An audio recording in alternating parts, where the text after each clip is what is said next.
When Elon Musk walked through the Austin airport on March 15, 2025, he expected a normal morning. He was tired from working all night at SpaceX, his phone was buzzing with emails. Another busy day ahead. But then he saw her, Talula, his ex-wife, the woman he hadn't seen in 16 years, the marriage nobody knew about. 4 months in 2008, then she vanished, just disappeared from his life completely. His heart stopped. His phone slipped from his hands and crashed on the floor. But it wasn't just seeing Talula that made him freeze. It was the 2 children standing next to her, twins, a boy and a girl about 6 years old, and they looked exactly like him. The same jawline, the same nose, the same eyes, the same hair color, like looking at copies of his other children. The boy was reading a book about rockets. The girl was solving a Rubik's Cube with intense focus. Elon's mind raced. When had he last seen Talula? January 2009. These kids were 6 years old. That meant they were born around 2019, 10 years after they separated. The math didn't make sense, unless something impossible had happened. Then the boy dropped his book. It fell open on the airport floor, and Elon saw something written inside the cover in purple marker, a name that made his blood run cold. Nicola Muskwilson, age 6. Muskwilson, not just Wilson. His name, his last name, hyphenated with hers. Before Elon could move, before he could think, before he could breathe, a tall man in a business suit walked up to Talula. He kissed her cheek.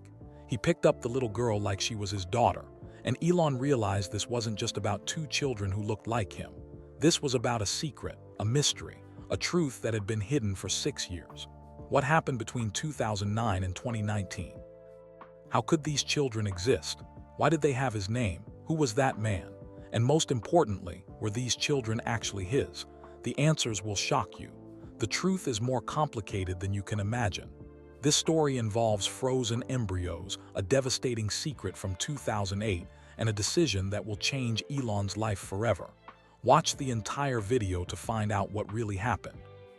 Because what comes next is a story about love, loss, second chances, and an impossible family that shouldn't exist but does. This is the true story of the twins at Gate 47.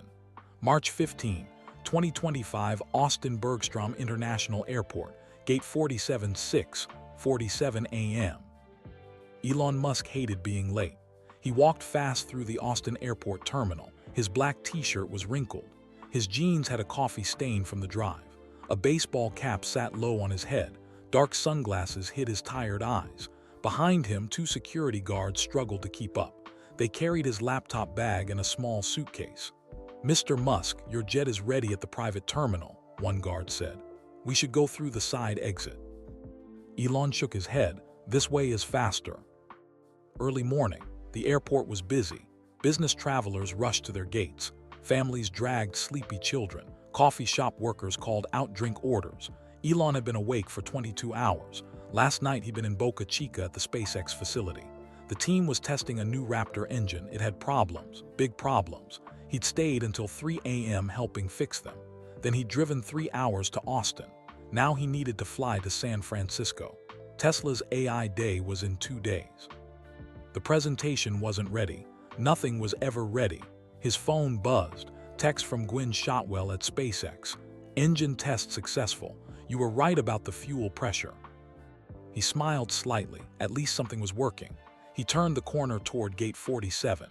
It was a shortcut to the private terminal exit. The gate area was crowded. A flight to Denver was boarding. Elon looked at his phone, reading another text. He walked without watching where he was going. Then he looked up, and his entire world stopped. There, standing by the big windows, was a woman he hadn't seen in 16 years, Talula. His breath caught in his throat. His feet stopped moving. People bumped into him from behind, annoyed. He didn't notice. She looked different. Older, of course. She was 43 now. Her auburn hair was shorter, cut to her shoulders. She wore jeans and a blue sweater, practical shoes. Reading glasses hung from a chain around her neck, but it was definitely her. He would know that face anywhere, those green eyes, the way she stood with her weight on one foot, the small scar on her left eyebrow from a childhood bike accident. Talula Wilson, his ex-wife. The one nobody knew about. They'd been married for 4 months in 2008. It was secret, quiet, private. Then she'd left, disappeared completely. The marriage was annulled in 2009. He tried to find her. She didn't want to be found. Eventually, he'd stopped looking. Now here she was in Austin at his airport. His heart pounded so hard it hurt. But then he saw them, the children, two of them, standing right beside Talula, a boy and a girl, twins clearly. They looked about 6 years old. The boy wore a red hoodie with a rocket ship on it. He held a thick book. Elon could see the cover, The Future of Space Travel. The boy's hair was dirty blonde, messy, sticking up in the back. The girl wore purple leggings and a white shirt. She was working on a Rubik's Cube. Her fingers moved fast, confident. Her hair was the same dirty blonde pulled into a ponytail. Elon stared at them. His chest felt tight, because these children looked exactly like him.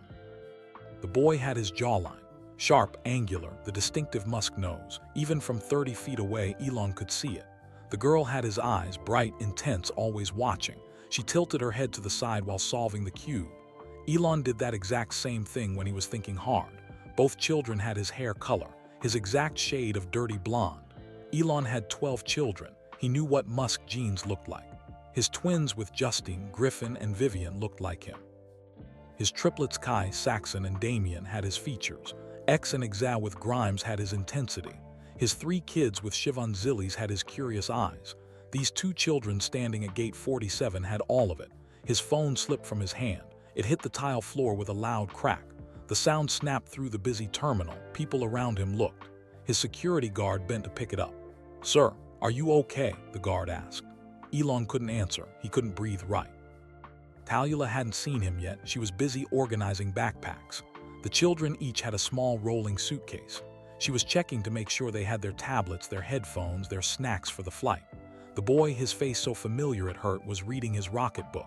He pointed at a picture, said something to his sister. The girl barely looked up from her Rubik's Cube. She was almost done. 3 more moves, 2, 1, done. She held it up, all sides matching colors. Then she scrambled it again and started over. Elon's mind was racing. How? He'd last seen Talula in January 2009. She'd left him, left their brief marriage. She'd been gone for 16 years. These children were 6 years old, maybe 7. That meant they were born around 2018 or 2019, 10 years after we separated. The math doesn't work unless she'd been pregnant when she left. No, that would make the kids 16 years old. They were clearly 6 or 7, unless she'd frozen embryos, but they hadn't done IVF. They'd only been together for a few months, unless... Mr. Musk, his security guard sounded worried. "Sir, we need to move, your flight time." Elon waved him away. He couldn't look away from the children. The boy was laughing now. He'd found something funny in his book. His laugh was high and bright, happy. The girl had finished the Rubik's Cube again. She looked bored. She put it in her backpack and pulled out a different puzzle. A metal one, twisted wires that needed to be separated. Smart kids, really smart. Elon took a step forward. He needed to talk to Talula. He needed answers. Are these children mine? How is this possible? Why didn't you tell me? But before he could take another step, a tall man walked up to Talula and the children. Elon froze again. The man wore an expensive business suit, dark blue, well-fitted. He was younger than Elon, maybe late 30s, handsome in a normal, forgettable way. Brown hair, neatly combed, clean-shaven. The man kissed Talula's cheek, not passionate, comfortable, familiar. The kiss of someone who'd done it 1,000 times. Then the man ruffled the boy's hair. The boy grinned up at him. The man picked up the little girl. She wrapped her arms around his neck. She said something Elon couldn't hear. The man laughed. Elon felt like he'd been punched in the stomach. Who is that? Her husband, the children's father. But if that man was the father, why did the children look exactly like Elon? The world tilted. Elon felt dizzy. The busy terminal blurred around him. "Sir," the security guard grabbed his arm. "Are you having a medical issue? Should I call someone?" "No," Elon managed to say. His voice sounded strange, rough. "I'm fine." He wasn't fine. He was standing in an airport staring at 2 children who looked like his kids, with a woman he'd been married to 16 years ago and a man who seemed to be their family. None of this made sense. Think, Elon, think. But his brain, usually so fast, so good at solving problems, was frozen. The intercom buzzed overhead. "Flight 2847 to Denver is now boarding Zone 2. Passengers in Zone 2, please approach the gate." Talula looked at her boarding passes. She said something to the man and the children. They started gathering their things. They're boarding, they're about to leave. This is your only chance. Elon had 2 choices: walk away, pretend he didn't see them, get on his jet, fly to San Francisco, deal with Tesla's problems, forget this ever happened, or walk forward, confront Talula, demand answers, find out who these children were. His phone buzzed in the security guard's hand. Multiple texts. Gwyn from SpaceX, the Tesla team. His assistant reminding him about the AI Day presentation. The world needed him, but these children, if they're mine, I need to know. Elon took a deep breath. He started to walk forward, 10 steps, 20. The boy dropped his rocket book. It fell open on the floor. Elon could see the page clearly now. A detailed drawing of a Falcon 9 rocket, blue and white, perfectly detailed. And inside the front cover, written in careful child's handwriting with a purple marker. This book belongs to Nikola Musk-Wilson, age 6. Elon stopped walking. His blood turned to ice. Musk-Wilson, not just Wilson, Musk-Wilson. The boy's name was Nikola, named after Nikola Tesla. Elon had always loved that name. He considered it for his own children but never used it, and the hyphenated last name. Musk-Wilson, these children have my name. The boy Nikola bent down to pick up his book. He saw the page, smiled, and closed it carefully. He put it in his backpack. Talula was checking her phone now. The man in the suit was holding the girl. They were walking toward the gate line. Boarding zone 2, now boarding. Elon stood frozen in the middle of the terminal. People flowed around him like water around a rock. Annoyed travelers, hurried business people, families with crying babies. His security guards were confused. "Mr. Musk, what are we doing?" Elon didn't answer. He watched Talula hand her boarding passes to the gate agent. He watched her scan them. He watched the children walk down the jetway. The boy Nikola looked back once. His eyes swept across the terminal. For one brief second, his gaze passed over Elon. Did he see him? Did he recognize him? The boy's face didn't change. He turned back around, followed his mother down the jetway. Then they were gone. The gate door closed. Through the window, Elon could see the plane. A Boeing 737. Passengers were finding their seats. He couldn't see Talula or the children anymore. His phone buzzed again and again and again. The world was calling him, but all Elon could think about were two children with his face, his features, his name. Nikola and, what was the girl's name? Musk-Wilson, born around 2018 or 2019, 10 years after Talula left. "Sir," the security guard sounded really worried now. "Your pilot is calling. We're going to miss the departure window." Elon looked at his phone. 17 unread messages, 4 missed calls, Tesla, SpaceX, the future, Mars, AI, all the things that mattered, but right now in this moment none of it mattered at all. "Cancel the flight," Elon said quietly. "What?" "Cancel the San Francisco flight. I'm not going." The security guard looked shocked. "But AI Day." "Cancel it, reschedule, I don't care." Elon pulled out his phone. Cracked screen from when he dropped it, still worked. He opened his contacts. He scrolled to a name he hadn't called in years, Richard Chen, private investigator. Richard had helped him in 2009 when Talula first disappeared. He'd found a trail that led to Canada, then went cold. Elon pressed dial, 3 rings. "Elon Musk, seriously, after 15 years. Richard's voice was surprised but professional. "I need you to find someone," Elon said. "Again. Didn't work so well last time. This time I have more information. Her name is Talula Wilson. Maybe Talula Musk-Wilson now. She just boarded flight 2847 to Denver. 2 children with her, twins about 6 years old, boy named Nikola, girl's name unknown. There's also a man, late 30s, business suit. I need to know everything." Silence on the other end. "Everything?" Richard asked carefully. "Everything, where she lives, where she works, who the man is, who the children are, birth certificates, school records, medical records if you can get them. I need DNA if possible." "DNA? Elon, what's going on?" Elon watched the plane pull away from the gate. It started taxiing toward the runway. "I think those children might be mine," he said quietly. Another silence. "You think, don't you know?" "That's what I'm hiring you to find out." "Okay, this is going to be expensive and complicated." "I don't care about the money. I need answers fast." "I'll start now. I'll call you in 24 hours. The line went dead. Elon stood at gate 47 watching the plane take off. It rose into the early morning sky, small and silver against pink clouds. Somewhere on that plane were 2 children who might be his. 2 children he'd never met. 2 children who had his name, Nikola Musk-Wilson, and his sister. Elon's hands were shaking. He thought about his other children. Griffin and Vivian, his first twins with Justine, born in 2004. They were 20 years old now, adults. The triplets Kai, Saxon, Damien were 22, also adults. Xae Aza was 4, Exa was 3. His 3 children with Shivan were young too, under 3 years old. 12 children total, all documented, all known, all part of his complicated, messy life. But if these twins at the airport were his, that made 14. 2 children he'd never held, never fed, never tucked into bed. 2 children who'd lived 6 years without him, if they're mine. But they have to be. That boy looked exactly like Griffin at that age, and the hyphenated name, Muskwilson. Why would she do that unless? Mr. Musk, the security guard's voice was gentle now. What do you want to do? Elon looked at him. For the first time in years, maybe decades, he had no idea what to do. He always had a plan, always knew the next step. Build rockets, make electric cars, go to Mars, save humanity. But this, a woman from his past, 2 possible children, he had no plan for this. Take me home, Elon said finally. My house in Austin. Not to Boca Chica, SpaceX. Home. They walked back through the terminal. Elon moved like a robot, 1 foot in front of the other, not seeing anything.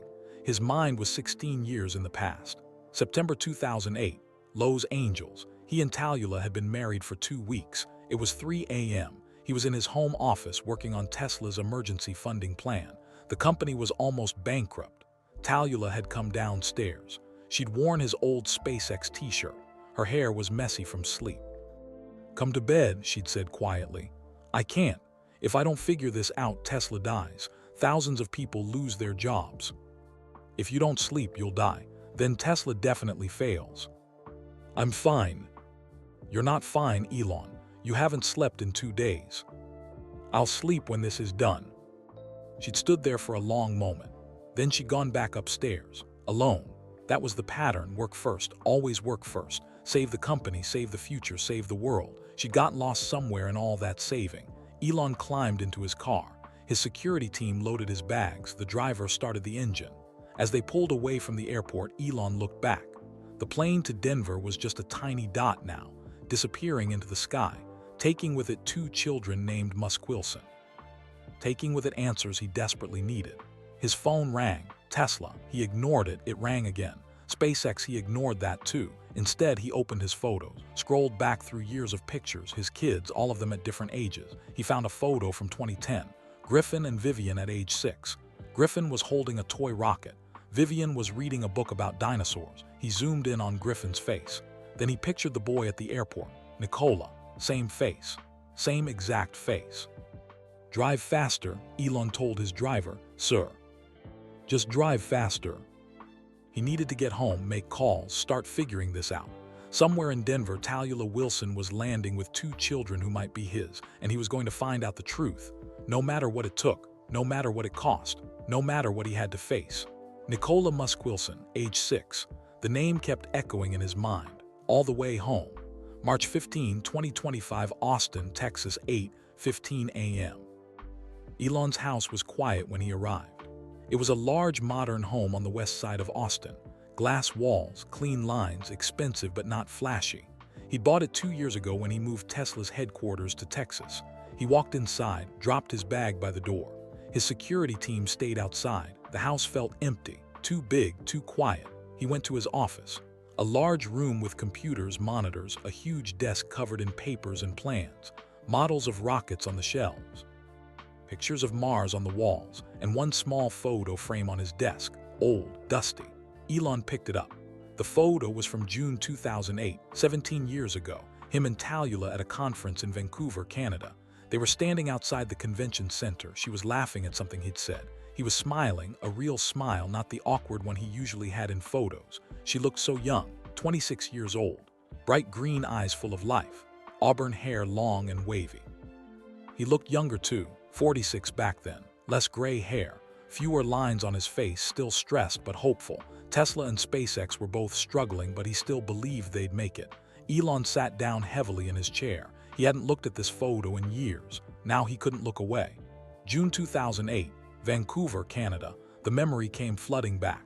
The Clean Energy Future Conference. 3 days of presentations about solar power, wind turbines, electric vehicles, and saving the planet. Elon was there to talk about Tesla. The Roadster had just launched. Only a few hundred cars sold. The company was burning through money fast. He needed investors, needed believers. He'd given his presentation on day one. The future of transportation. It went okay. Some people were interested, most were skeptical. On day two, he'd sat in the audience listening to other speakers. That's when he saw her, Talula Wilson, a solar energy engineer from a company called Suntech Solutions. She was presenting on new photovoltaic cell designs. She was brilliant, technical but clear. She explained complex ideas in simple ways, and she was passionate. You could hear it in her voice. She really believed solar power could change the world. During the Q&A session, Elon raised his hand.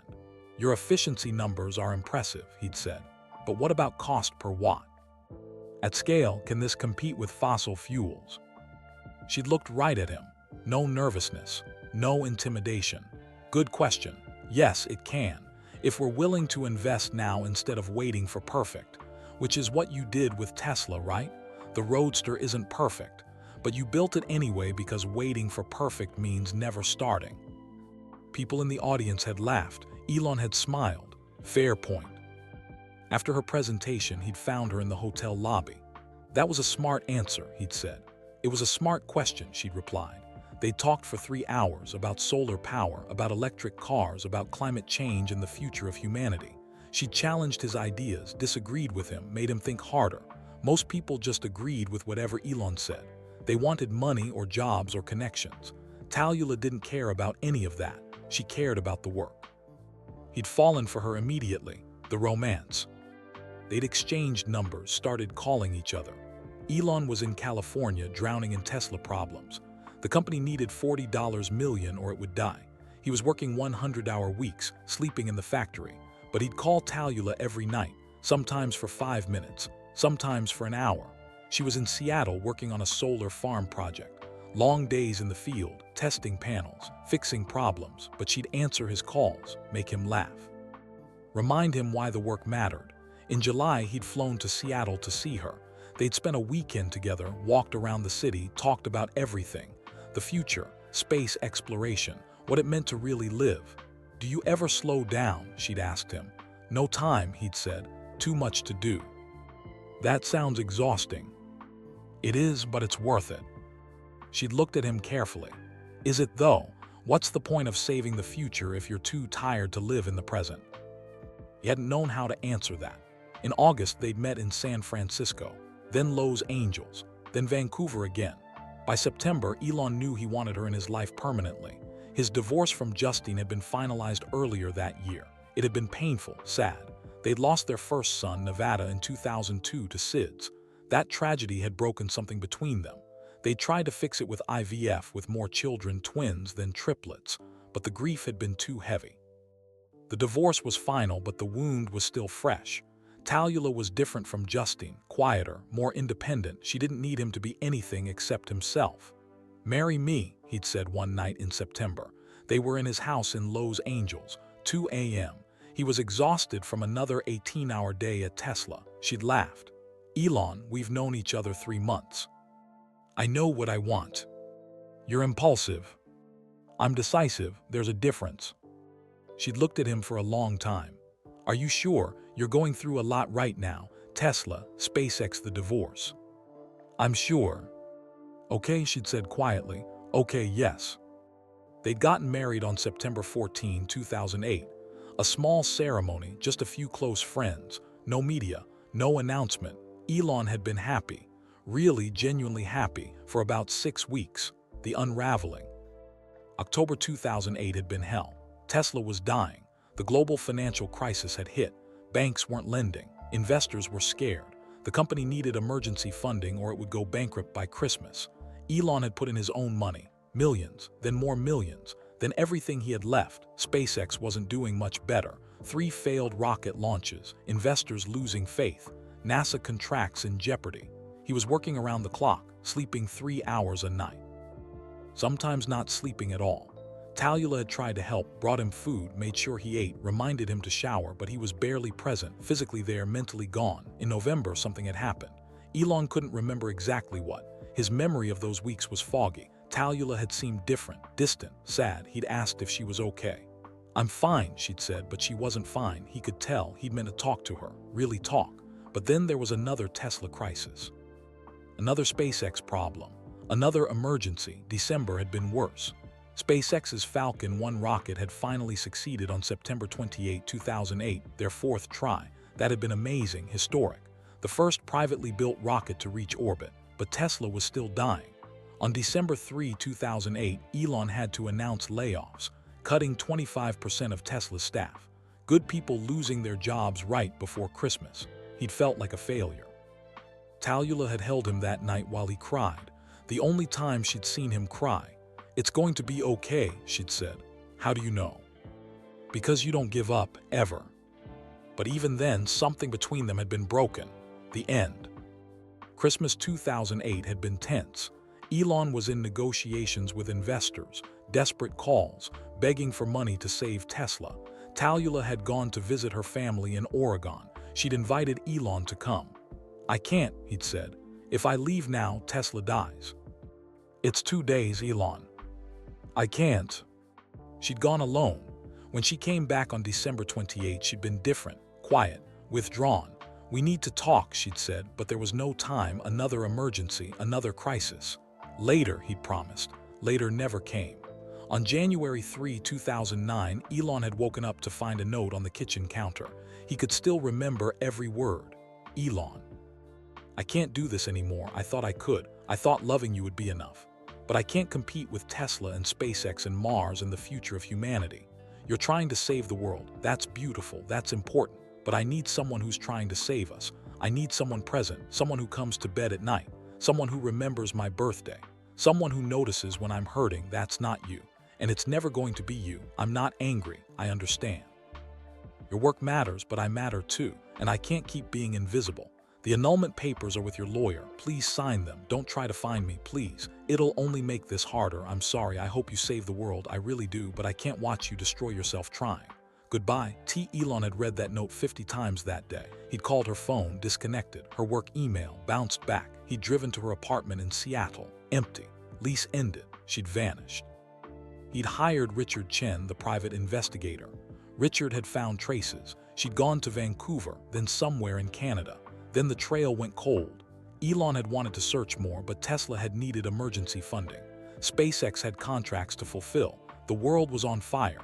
So he'd signed the annulment papers on January 15, 2009, and he'd tried to forget her. He'd buried himself in work. Tesla had survived, barely. They'd gotten emergency investment on December 31, 2008. SpaceX had won the NASA contract in December. Both companies had lived, but his brief marriage had died. 4 months together, September to January, then nothing. Back to present day. Elon sat in his office holding the old photo, 17 years since he'd seen her face. And now, suddenly, she was back, with 2 children who looked exactly like him. Nicola Musk Wilson, and a sister whose name he didn't know. His phone rang. He looked at the screen. Justine Musk. His first wife, mother of 5 of his children, he answered. "Hello." "Elon, your assistant said you canceled your San Francisco trip. Are you okay?" Justine's voice was concerned. They divorced 16 years ago, but they still talked sometimes about the kids. "I'm fine." "You never cancel trips. What happened?" Elon hesitated. Should he tell her?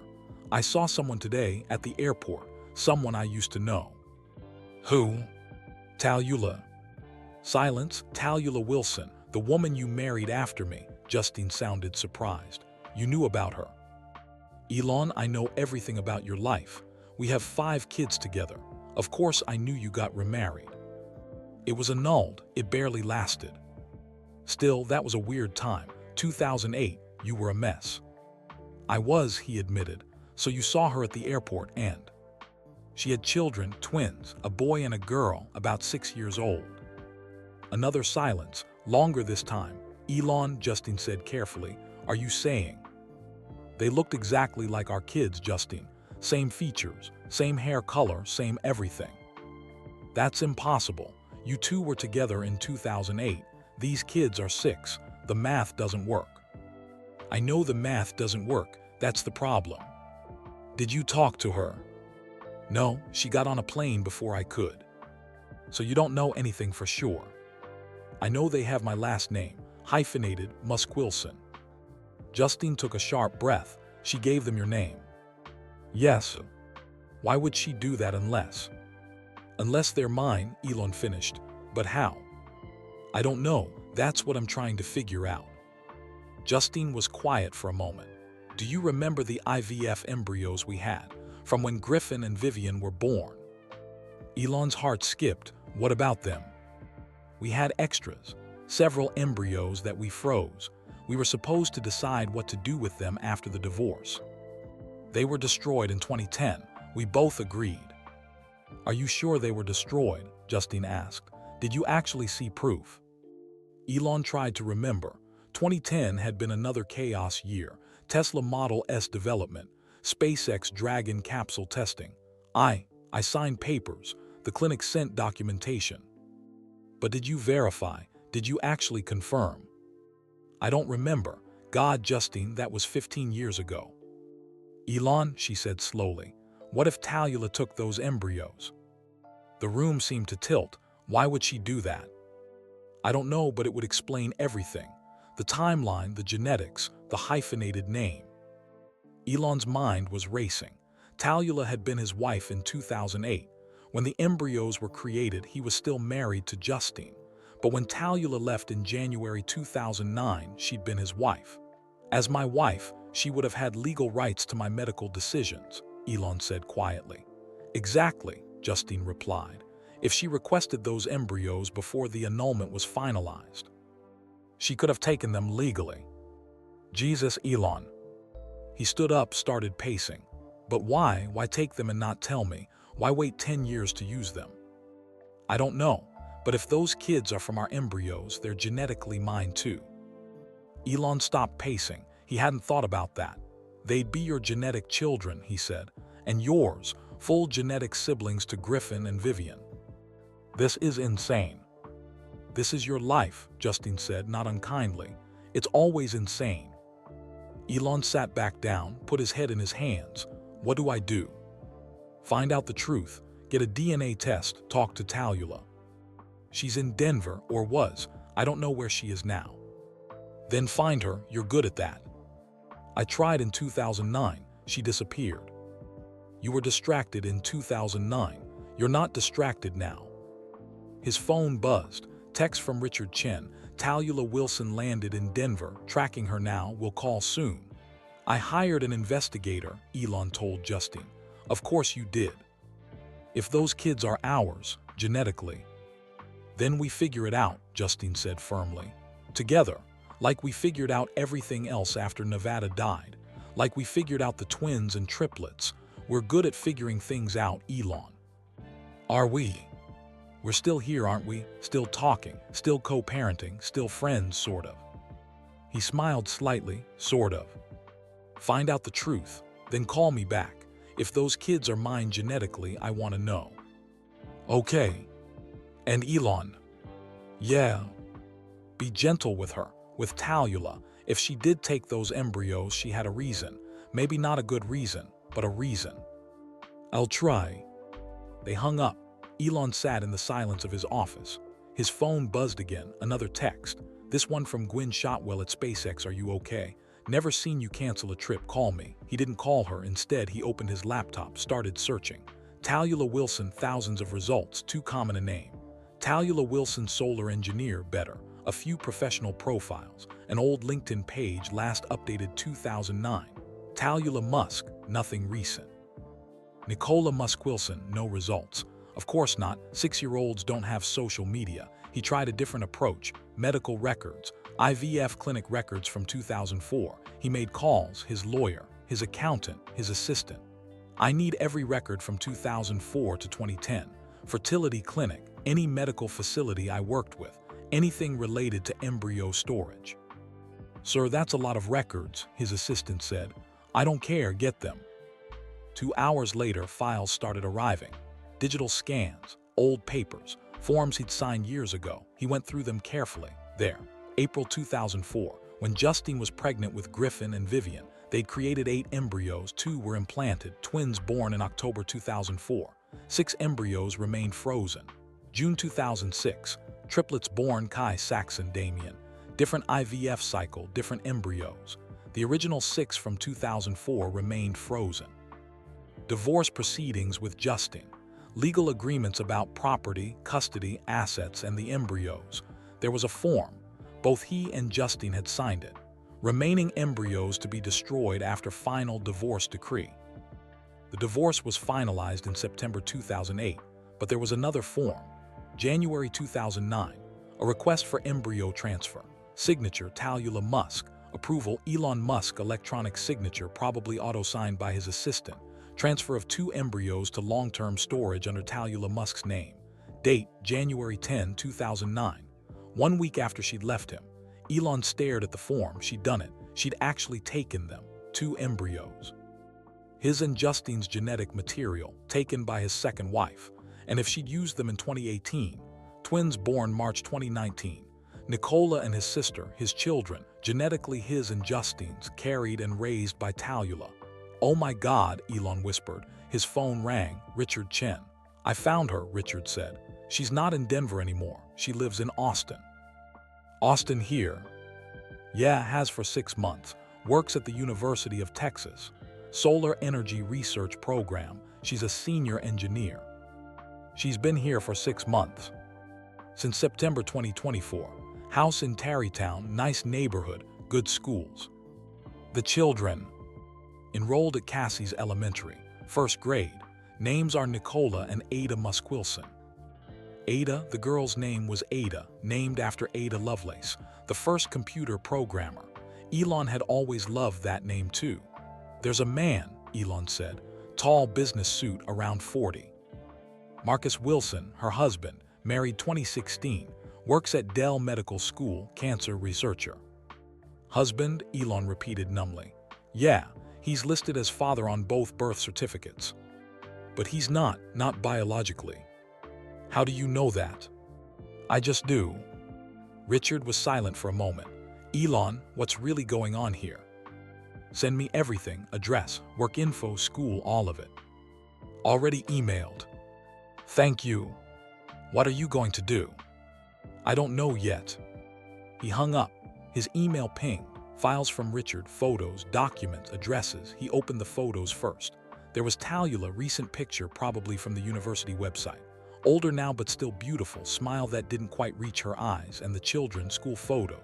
Nicola, messy blonde hair, big smile, missing one front tooth, holding a model rocket in the picture. Ada, serious expression, intense eyes, hair in neat braids, holding a book about mathematics. They were beautiful, they were his. Elon's hands were shaking. His phone rang again. He almost didn't answer, but it was an unknown number. He picked up. Hello. Mr. Musk, a man's voice calm, deep. Yes.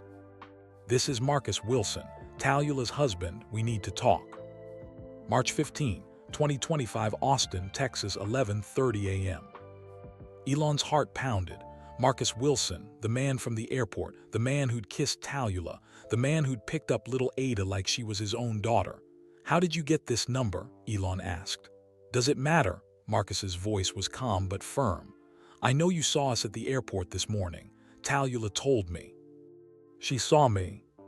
Ada did. She recognized you from TV, from the internet. She told Talula on the plane. Elon closed his eyes. Of course, Ada had recognized him. Smart kids always did. We need to talk, Marcus repeated, face to face. I agree. Today, now, before this gets more complicated. Where? There's a coffee shop in Round Rock, Java Junction. Do you know it? I'll find it.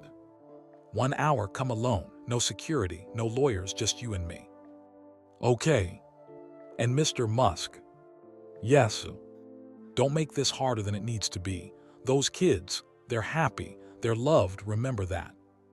The line went dead. Elon sat frozen for a moment, then he grabbed his keys. I'm going out, he told his security team on the way to his car.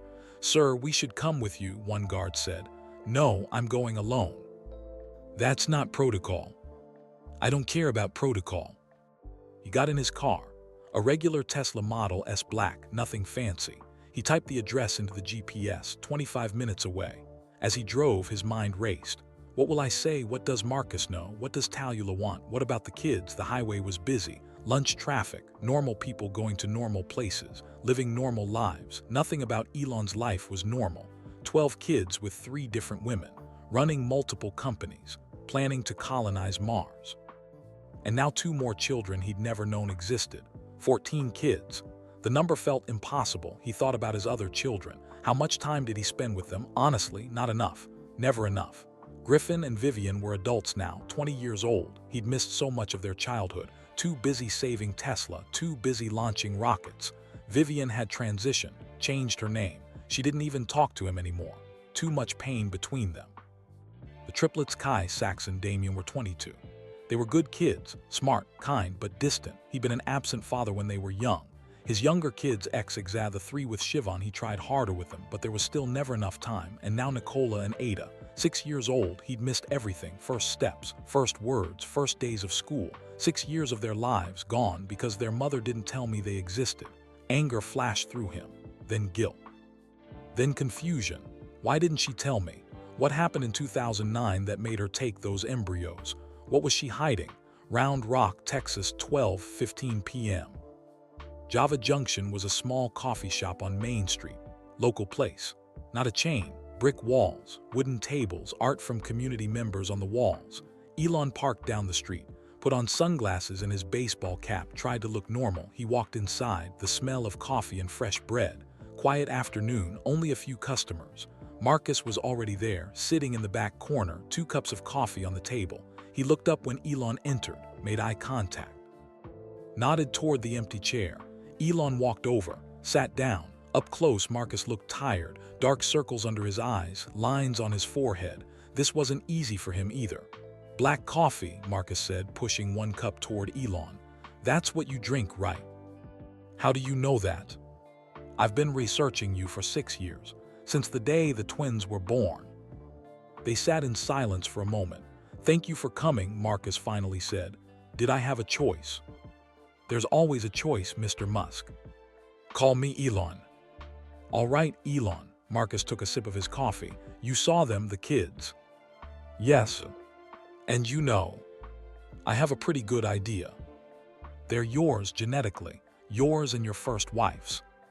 There it was, the truth, spoken out loud. Elon felt like he'd been punched, even though he'd known, even though he'd figured it out. Hearing it confirmed was different. How? He asked. Marcus leaned back. Talula can tell you the full story, but the basics. She took 2 of your embryos in January 2009, before your marriage was annulled. She kept them frozen for almost 10 years. Then in 2018, we decided to use them. Me and Talula. We'd been together for 7 years by then, married for 2. We wanted children. She couldn't conceive naturally. Medical issues from, he paused, from something that happened in 2008. Elon's chest tightened. What happened in 2008? Ask her, that's her story to tell. I'm asking you. Marcus shook his head. No, some things she needs to say herself. Elon gripped his coffee cup, forced himself to stay calm. So you used my embryos without asking me? Yes. That's theft. Legally, maybe, morally, Marcus met his eyes. That's more complicated. How is stealing someone's genetic material complicated? Because she saved them. You and Justine were going to destroy them. That was our choice to make. Was it though? Those embryos were potential children, potential people. Does anyone have the right to destroy that? Elon didn't have an answer. Marcus continued. Talula couldn't let it happen. She'd already lost. He stopped again. She'd already lost something important. She couldn't lose those embryos too. Lost what? Ask her. Stop telling me to ask her. Elon's voice had risen. A few people in the coffee shop looked over. He lowered his voice. I want answers now. Marcus was quiet for a long moment. Then he pulled out his phone, opened photos, turned the screen toward Elon. This is Nicola on his first day of kindergarten. A picture of a little boy with a backpack bigger than him. Huge smile, excited eyes. This is Ada at her 5th birthday party. A girl with a pointed hat, chocolate cake on her face, pure joy. This is both of them last Christmas. Two children in matching pajamas, opening presents, laughing. This is Nicola's first t-ball game. Boy swinging a bat, missing the ball, Marcus in the background cheering. This is Ada's first math competition. Girl holding a blue ribbon, second place, so proud. Marcus scrolled through dozens of photos, hundreds maybe, every moment of their lives, every milestone, every memory, and Elon wasn't in any of them. I've been their father for 6 years, Marcus said quietly. I was there when they were born, 3 hours of labor. Talula was so brave. I held them first, fed them their first bottles, changed their first diapers, walked the floor with them when they couldn't sleep. He kept scrolling. I taught Nicola to ride a bike. I helped Ada with her math homework, even though she's better at it than me now. I make their lunches every morning. I read to them every night. He looked up at Elon. You provided DNA 21 years ago. I've been there for every fever, every nightmare, every scraped knee, every bad dream. The words hit Elon like bullets. That's not fair, he said. None of this is fair, Marcus replied, but it's the truth. I didn't know they existed. If I'd known. Would you, Marcus interrupted, would you really have been there? Yes. You have 12 other children. How much time do you spend with them? Elon's jaw tightened. That's none of your business. It is my business, because those 12 kids tell me what kind of father you are. I'm trying, I do my best. Your best is running 5 companies and sleeping 4 hours a night. Your best is choosing work over family every single time. That's not true. Isn't it? Marcus's voice was gentle now, not angry, sad. Elon, I'm not trying to hurt you. I'm trying to help you understand. Understand what? That those kids up there, Nicola and Ada, they have a father, me. They have a family, a life, stability. But they're mine genetically. Genetics isn't everything. It's not nothing. Silence again. A waitress came by, asked if they needed anything. They both shook their heads. After she left, Marcus spoke again. Talula is drowning in guilt, has been for years. Good, she should feel guilty. She does every single day, every time she looks at those kids. Then why did she do it? Because she was broken, because something happened to her that broke her, and those embryos were the only good thing she had left. Marcus's eyes were wet now. I love those children like they're my own blood, he said, but I know they're not. I see you in them every day. Nicola has your stubbornness. Ada has your intensity. They're brilliant and weird and wonderful. He wiped his eyes, and Talula looks at them and sees you, every day, the man she loved, the man who wasn't there when she needed him most. I was trying to save my companies. I know that's what makes it so sad. You were saving the world, and she was losing hers. Elon felt something break inside him. What happened to her? He asked quietly. In 2008, what did I miss? Marcus shook his head. That's her story, not mine. Please. No, if she wants you to know, she'll tell you. Will she talk to me? Yes, she agreed to meet you tonight. Where? Marcus pulled out a piece of paper, wrote down an address. Our house, 7 o'clock. The kids will be at my parents' place. Just me and her. Yes, time to talk, really talk, for the first time in 16 years. He slid the paper across the table. Elon picked it up, stared at the address. What do you want from me? He asked Marcus. Want? Yeah, you called me. You arranged this meeting. What's your end game? Marcus thought for a moment. I want those kids to be okay. That's all I've ever wanted. They're okay with you. For now, but Ada is starting to ask questions. Why does she look different from me? Why does she look like the Rocket Man? Why is her last name Musquilson? What do you tell her? The truth, as much as she can understand, that genetics are complicated, that families come in all shapes. Does she know I'm her biological father? She suspects she's too smart not to. And Nicola? He doesn't think about it as much. He's simpler, happier, but he'll figure it out eventually. Elon looked at the photos again. On Marcus's phone, 2 beautiful children, his children. What happens now? He asked. That depends on you, Marcus said. You can walk away. Let us keep being their family. They'll grow up happy, loved, safe. And never know me. They know who you are. They see you on TV. They know you make rockets. That's not the same as knowing me. Maybe not, but maybe it's enough. And if I don't walk away?" Marcus's face hardened slightly. "Then we figure it out, carefully, slowly, with lawyers and therapists and a plan." "A plan?"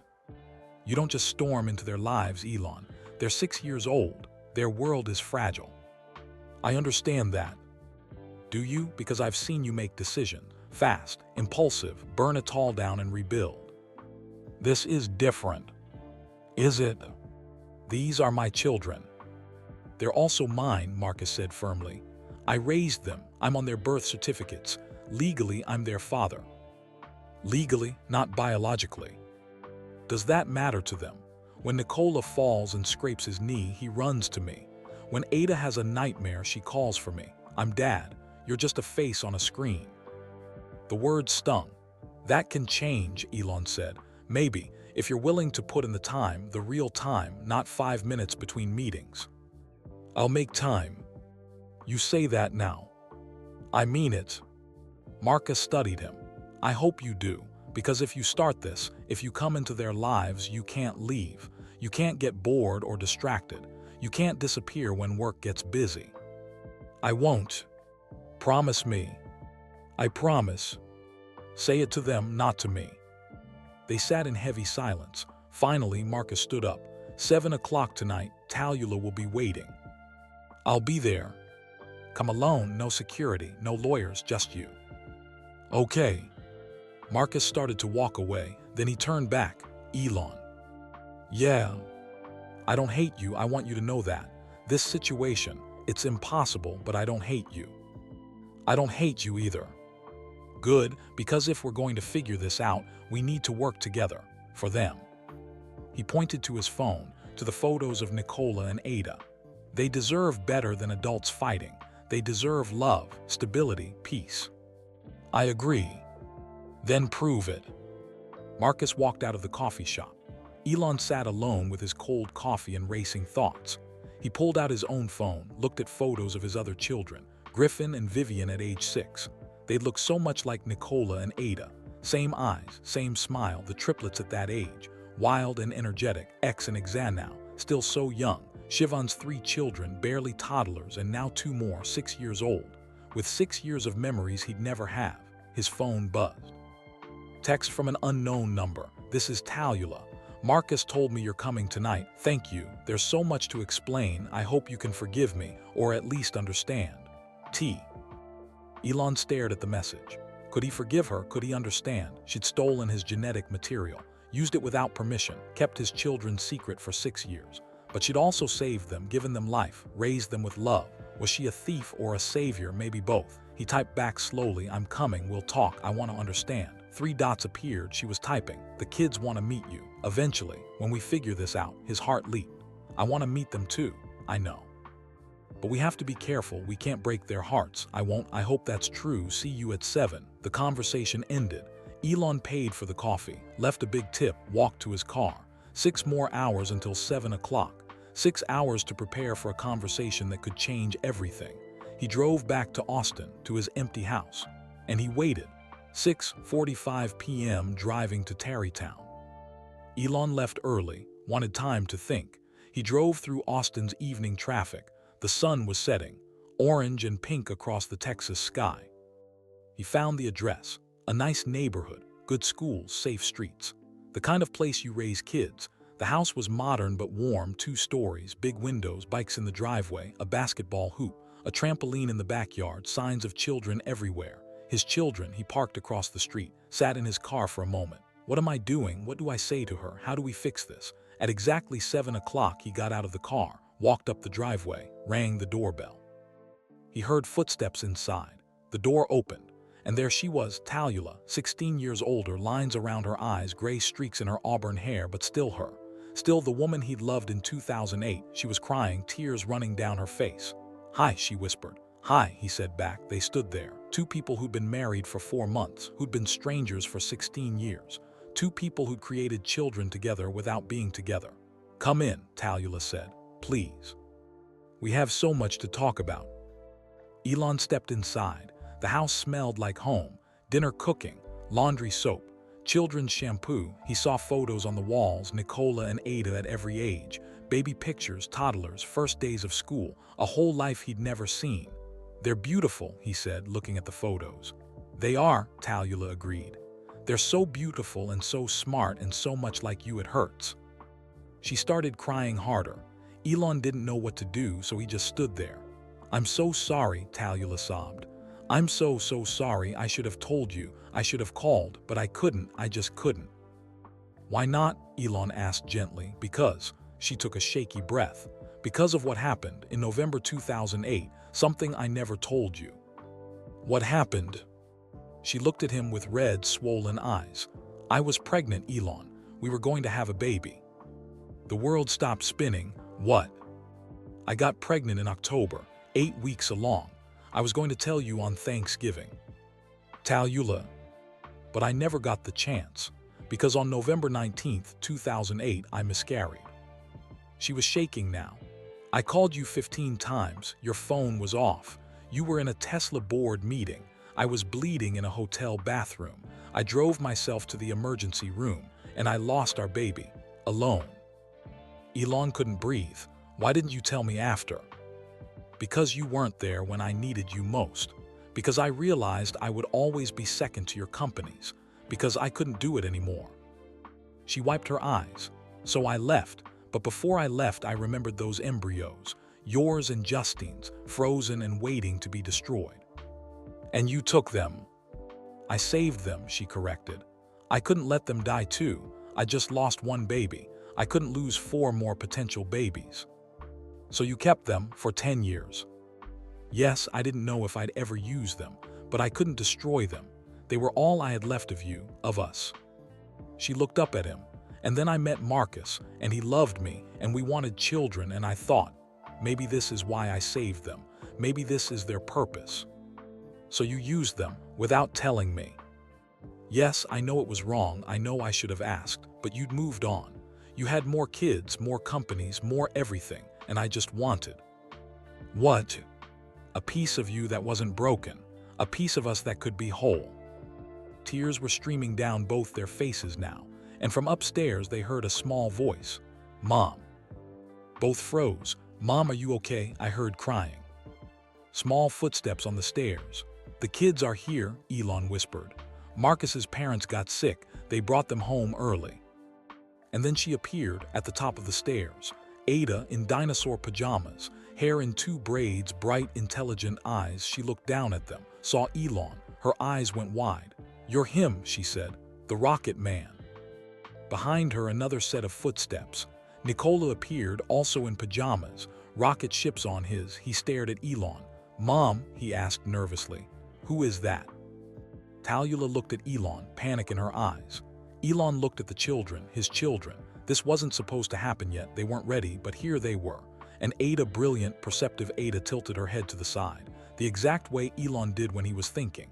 He's our biological father, isn't he? She said. Not a question, a statement. Everyone froze. March 15, 2025, Talula's house, Austin 3 p.m. Nobody moved. Talula stood at the bottom of the stairs, hand over her mouth. Elon stood in the entryway, frozen like a statue, and at the top of the stairs, 2 6-year-old children stared down at them. Ada's eyes were sharp, calculating. She was putting pieces together. Nicola looked confused, scared. He reached for his sister's hand. Ada, what are you talking about? He whispered. Ada didn't answer him. She kept looking at Elon. I found Mom's files, she said. Her voice was steady. Too steady for a 6-year-old. On her computer, 3 months ago, IVF records, embryo transfer, 2 donors listed. Ada Elizabeth Wilson, Talula's voice cracked. You went through my private files. I needed to know. Ada's chin lifted, defiant. I needed to know why we look like him. She pointed at Elon. Why Nicola and I look exactly like his other kids. I've seen them online, the pictures. We have the same face, the same eyes, the same everything. Nicola was crying now, quiet tears running down his cheeks. I don't understand, he said. Dad is dad, Marcus is our dad. Marcus is our dad, Ada agreed. But he's not our biological father. There's a difference. Ada, please, Talula started walking up the stairs. Let's not do this now. Let's. When then, Ada's voice rose. When were you going to tell us? When we're 10, 15? Never. When you were ready. I'm ready now. The two stared at each other, mother and daughter, locked in a battle of wills. Elon finally found his voice. Hey, he said gently, everyone take a breath. All three looked at him. He walked slowly to the bottom of the stairs, kept his distance, didn't want to scare them. This is a lot, he said, for everyone. Maybe we should all sit down and talk. Nicola shook his head hard. I want Dad. Where's Dad? He's coming, Talula said quickly. He'll be here soon. He just ran to the store. That was probably a lie. Marcus had probably given them space on purpose. Come downstairs, Elon said. Please, we'll sit, we'll talk. I'll answer any questions you have. Any questions? Ada challenged. Any questions? She studied him for a long moment. Then she started down the stairs, slow, careful. Nicola followed, clutching her hand tight. They reached the bottom, stood 3 feet from Elon. Up close, they were even more striking. Ada had his intense gaze, the way she looked at you like she could see through you. Nicola had his awkward nervousness, the way he shifted from foot to foot when uncomfortable. Living room, Talula said weakly. Let's go to the living room. They sat in a circle on the floor. Talula had suggested the couch, but Ada said no.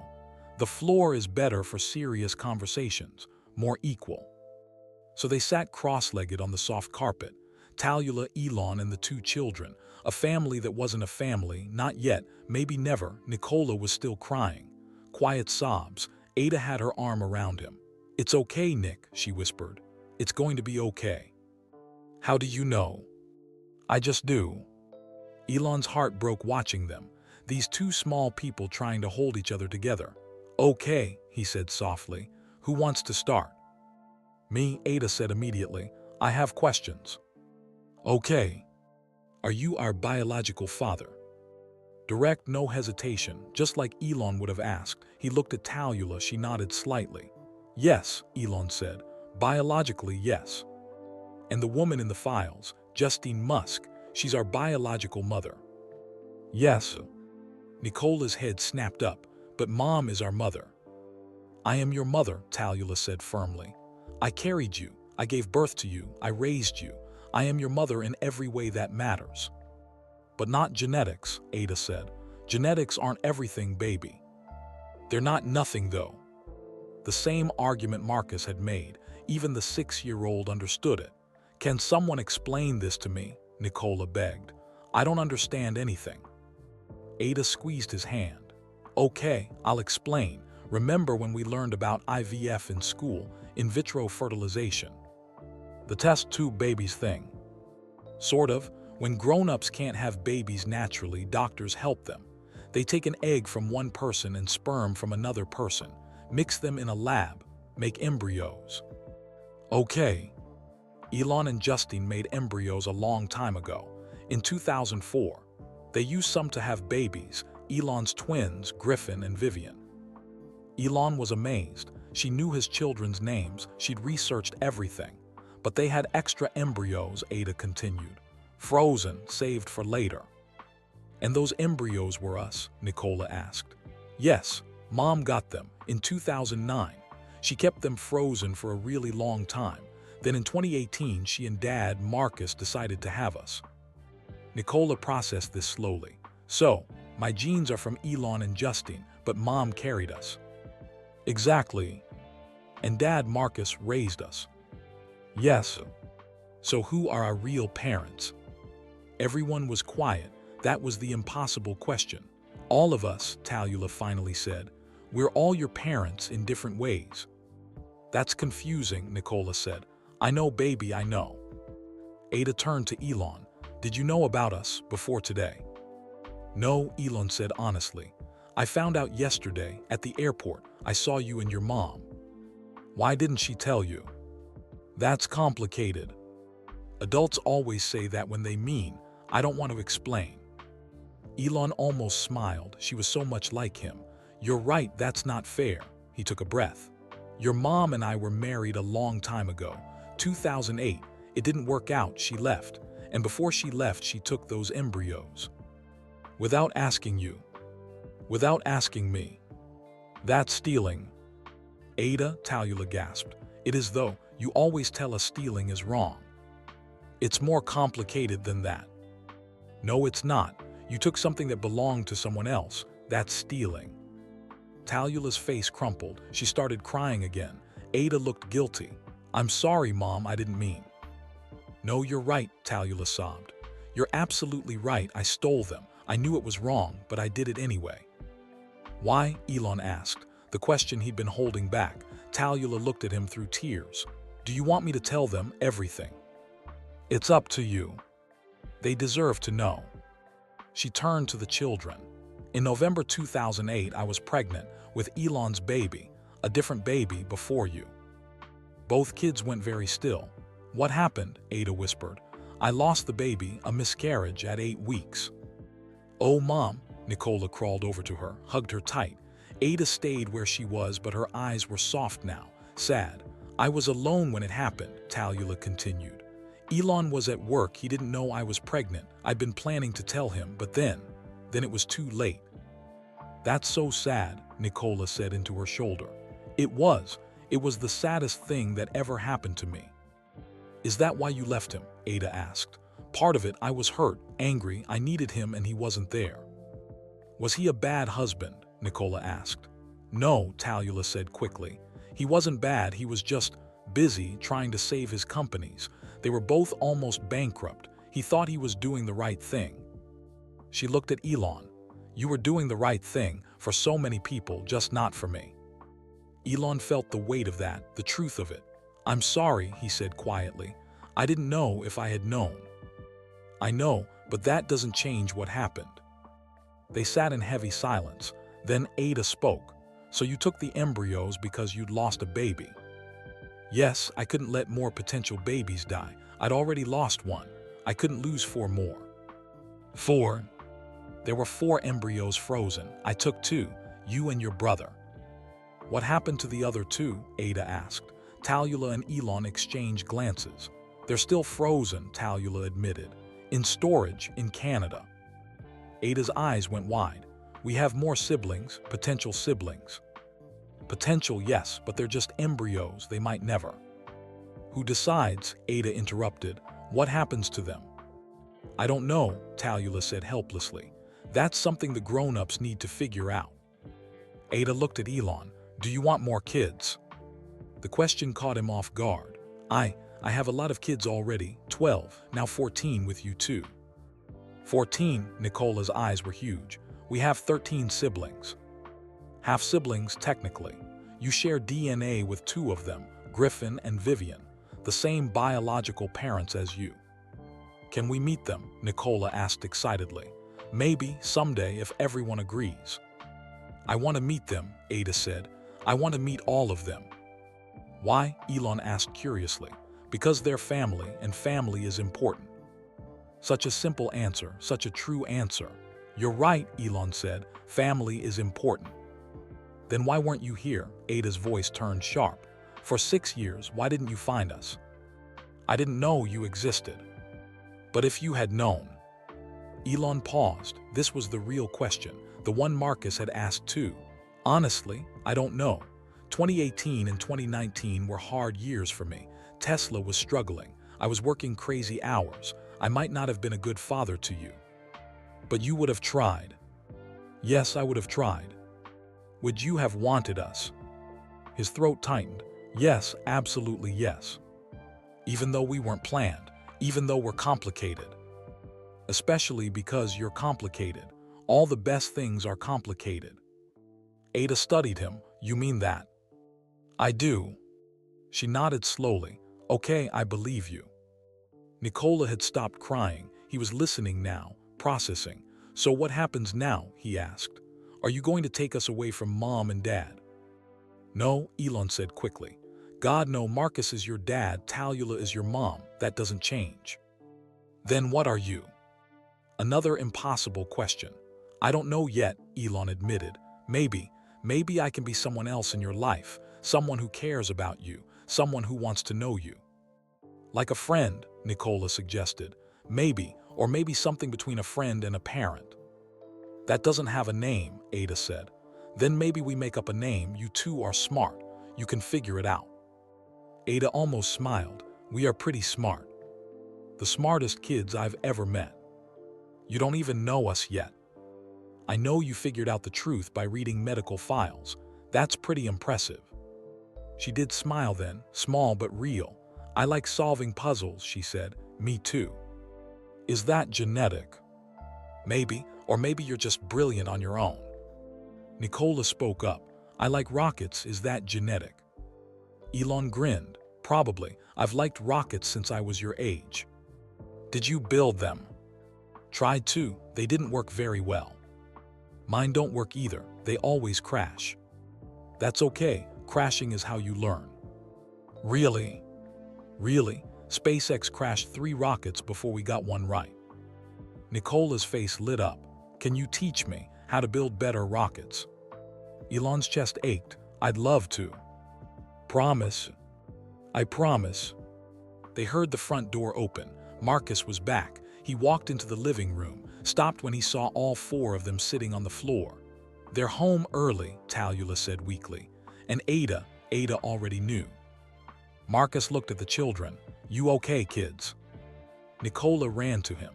Dad, we have so many siblings, and Elon is our biological father, and it's so confusing but also kind of cool. Marcus picked him up, held him close. Yeah, buddy, it's a lot. Ada stayed on the floor. I'm sorry I snooped, Dad. We'll talk about that later, Marcus said. Not angry, just tired. He looked at Elon. So, they know. They know, Elon confirmed. How'd it go? Better than expected. Ada stood up, walked over to Elon, stood right in front of him. She was so small, barely came up to his chest when he was sitting. Can I ask you something? She said. Anything. Are you going to disappear? After tonight, go back to your rockets and your companies and forget about us. The question hit him like a truck. No, he said firmly. I'm not going to disappear. How do I know you mean it? You don't, not yet, but I can prove it. How? By showing up every week, every time I say I will, by keeping my promises. Adults break promises all the time. I know, but I won't, not to you. She stared at him, assessing, deciding. Finally, she held out her hand. Tuesdays, that's our free night. You can come on Tuesdays. Elon shook her small hand solemnly. Tuesdays, deal. And you have to bring interesting stuff. Not toys, we're not babies. Bring science stuff, problems to solve. Deal. And you can't be late, ever. I won't be late. And if you miss a Tuesday, that's it. You're out. Ada, Marcus said gently, that's a little harsh. No, it's not. We need to know we can trust him. Elon met her eyes. You're right, those are fair rules, I agree. She nodded, okay then. She turned and walked to Marcus. He put his arm around her. The 4 of them, Marcus, Talula, Ada, and Nicola, stood together, a family. Elon was separate, outside, looking in, but Ada had given him a chance. Tuesdays, a way in. I should go, Elon said, standing up. You all need time to process, to talk. Yeah, Marcus agreed. Talula walked him to the door. They stood in the entryway. I'm sorry, she said again, for everything, for not telling you, for stealing the embryos, for... Stop apologizing, Elon said. What's done is done. We move forward now. Can we really make this work? We have to for them. She nodded. Tuesdays then, starting next week. Starting next week. They'll probably have a million questions. Good, I like questions. She almost smiled. You always did. They stood there awkwardly, once married strangers. Thank you, Talula finally said, for not making this ugly, for not threatening lawyers or custody battles. Those kids have been through enough. They don't need a war. No, they don't. Elon opened the door, stepped outside. Then he turned back. The miscarriage in 2008, I really didn't know. I know. If I had. I know, Elon, I know. He nodded, walked to his car. As he drove away, he looked in the rearview mirror. Talula stood in the doorway. Behind her, he could see Marcus and the kids, a family, together. And he was the outsider, but not for long. Tuesdays, he thought, I can do Tuesdays. He pulled out his phone at a red light, texted his assistant, block out every Tuesday evening, 5 p.m. to 9 p.m., no meetings, no exceptions, mark it as family time. Every Tuesday, she replied, every single one. Starting next week, got it. The light turned green. He drove toward his empty house. But for the first time in years, maybe decades, he felt something close to hope. He had 2 more children, Nicola and Ada. Brilliant, challenging, beautiful, his children, and he wasn't going to let them down, not like he'd let down Talula, not like he'd let down so many others. This time he promised himself. This time I'll be present, I'll show up, I'll be there. His phone rang. Justine, he answered. Hey. So how did it go? The kids were there, they know everything. Everything. That they're genetically ours, that Talula carried them, that she took the embryos. How'd they handle it? Better than the adults, kids are resilient. They are, Justine agreed. So what now? Tuesday visits. I'm going to see them every week. That's good, Elon, that's really good. Yeah. And the other 2 embryos, the one still frozen. I don't know, we didn't get that far. We need to talk about it, all of us, you, me, Talula. I know, but not tonight. Tonight, just breathe. You just met 2 of your kids for the first time. Yeah, I did. How do you feel? Elon thought about Ada's serious face, Nicola's excitement about rockets, their small hands, their brilliant minds. Terrified, he admitted, and happy, and confused, and grateful. Grateful that they exist, that Talula saved them, even if she did it the wrong way. Justine was quiet for a moment. I'm grateful too. I should be angry she used my genetic material, but I'm not. I'm just glad they're alive. Do you want to meet them? Eventually, when it's time, when they're ready. Okay. Go home, Elon, sleep. You've had a long day. I will, thanks, Justine. That's what ex-wives are for. She hung up. Elon smiled despite everything. His phone buzzed again. Text from an unknown number. This is Ada. Mom gave me your number. I have 47 questions for Tuesday. Please be prepared. Also, Nicola wants to know if you like dinosaurs. He's obsessed. He laughed, actually laughed. He typed back, I'll be prepared, and yes, I like dinosaurs. What's Nicola's favorite? Velociraptor, because they're smart and hunt in packs. Good choice. My favorite is the Ankylosaurus. Good defense. That's boring. Defense is less interesting than offense. Maybe, but you can't attack if you don't survive. Fair point. See you Tuesday. Don't be late. I won't be. Promise, promise. 3 dots, then okay, bye. Elon stared at the text conversation. He had a daughter, Ada, age 6. Brilliant, direct, challenging, and a son, Nicola, age 6, sweet, curious, excited about everything. His children. He drove home with a strange feeling in his chest. For 16 years, he'd wondered about Talula. Where she went, why she left, now he knew. And the answer was more complicated than he'd ever imagined. She'd been pregnant, lost the baby, taken the embryos, waited 10 years, created life, all without telling him. It should make him angry, but mostly he just felt sad. Sad for what they'd lost, sad for the time he'd missed, sad for everyone's pain, but also hopeful, because those 2 kids, Nicola and Ada, they were something good that came from something broken. Life from loss, hope from grief. And maybe, just maybe, they could all figure this out, together. He pulled into his driveway, sat in the car for a moment. Then he pulled out his phone and added a new calendar event. Tuesdays 5 p.m. Nicola, and Ada family time, no exceptions. He set it to repeat weekly, forever. March 16, 2025, Austin, Texas, 6:30 a.m. Elon didn't sleep much that night. He lay in bed staring at the ceiling, thinking about everything. Ada's serious face, Nicola's excitement, Talula's tears, Marcus's tired eyes, and the miscarriage. November 2008, a baby he'd never known about, lost while he was in a board meeting, Talula bleeding and alone, calling him 15 times. His phone had been off. He'd been trying to save Tesla, convince investors not to pull out, keep hundreds of people employed. He thought he was doing the right thing, but he'd missed everything that mattered. At 6:30 a.m., he gave up on sleep, got up, made coffee, went to his office. He pulled up his calendar from 2008, still backed up in the cloud. November 19, 2008. There it was. Tesla emergency board meeting 9 a.m. to 6 p.m. Do not disturb. 9 hours, phone off, completely unreachable. He opened his old call logs, had to dig deep in the archives. There they were.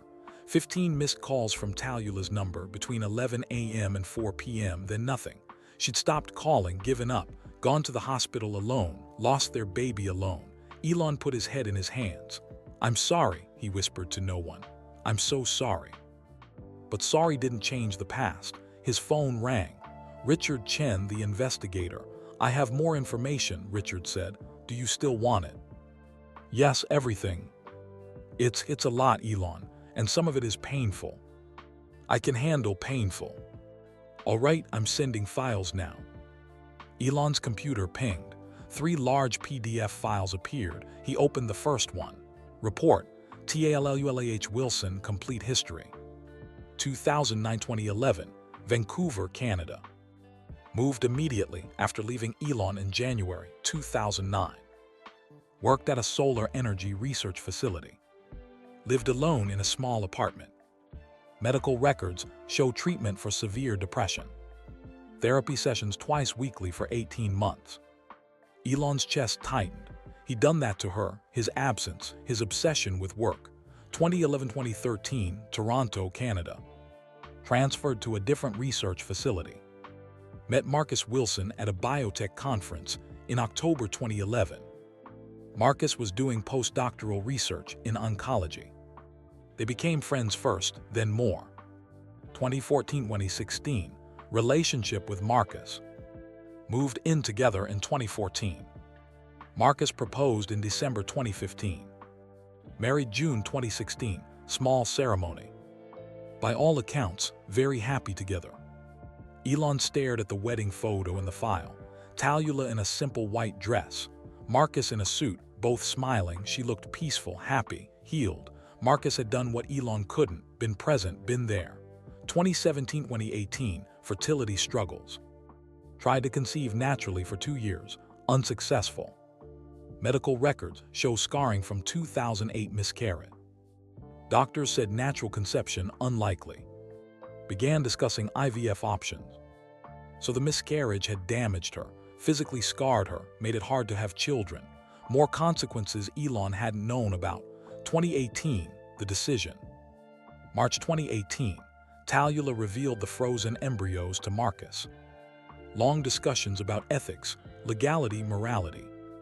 Marcus initially opposed, then agreed. June 2018, embryos transported from Los Angeles facility to Toronto clinic. August 2018, IVF procedure, 2 embryos implanted. Both took successfully. Twins confirmed September 2018. Elon read the medical records carefully. The embryos had been frozen for 14 years, 2004 to 2018. It was remarkable they'd survived, that they'd both taken, that Nicola and Ada existed at all. 2019, birth of twins. March 12, 2019, Nicola and Ada born via C-section. Both healthy, normal weight. Marcus listed as father on birth certificates. Hyphenated last name, Musk-Wilson. Tallulah insisted on including Elon's name.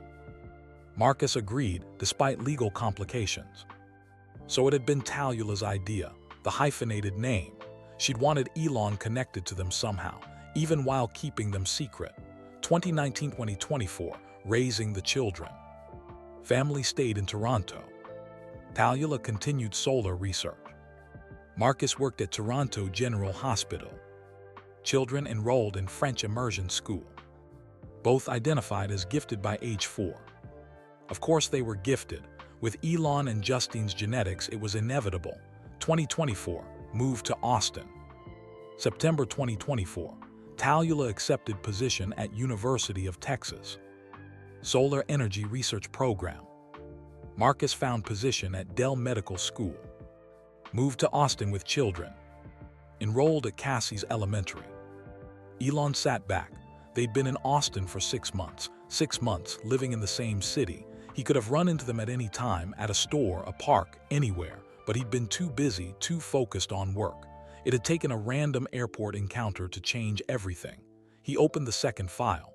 Report, Nicola Musk-Wilson. Basic information. Born March 12, 2019. Age 6 years old. Grade, first grade. School, Cassie's Elementary, Austin.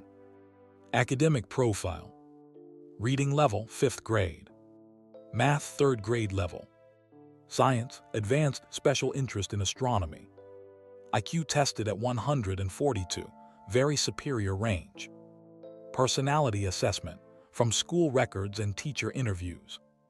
Extremely social and friendly. Makes friends easily. Struggles with sitting still. Gets distracted easily. Loves to build things, take things apart. Obsessed with space, rocket, dinosaur. Has ADHD symptoms undiagnosed. Parents declined evaluation. Elon smiled slightly. That was him at that age, exactly him. Always moving, always building, always dreaming about space. Medical history. Born healthy. Mild peanut allergy. Broke arm at age 4, fell off playground equipment. No major health concerns. Interests, activities. Builds model rockets with Marcus. Takes apart old electronics to see how they work. Watches documentaries about space. Wants to be an astronaut when he grows up. Wants to be an astronaut. Elon's eyes burned. His son wanted to be an astronaut. He opened the 3rd file. Report, Elon Musk Wilson. Basic information. Born March 12, 2019. Age 6 years old. Grade, 1st grade.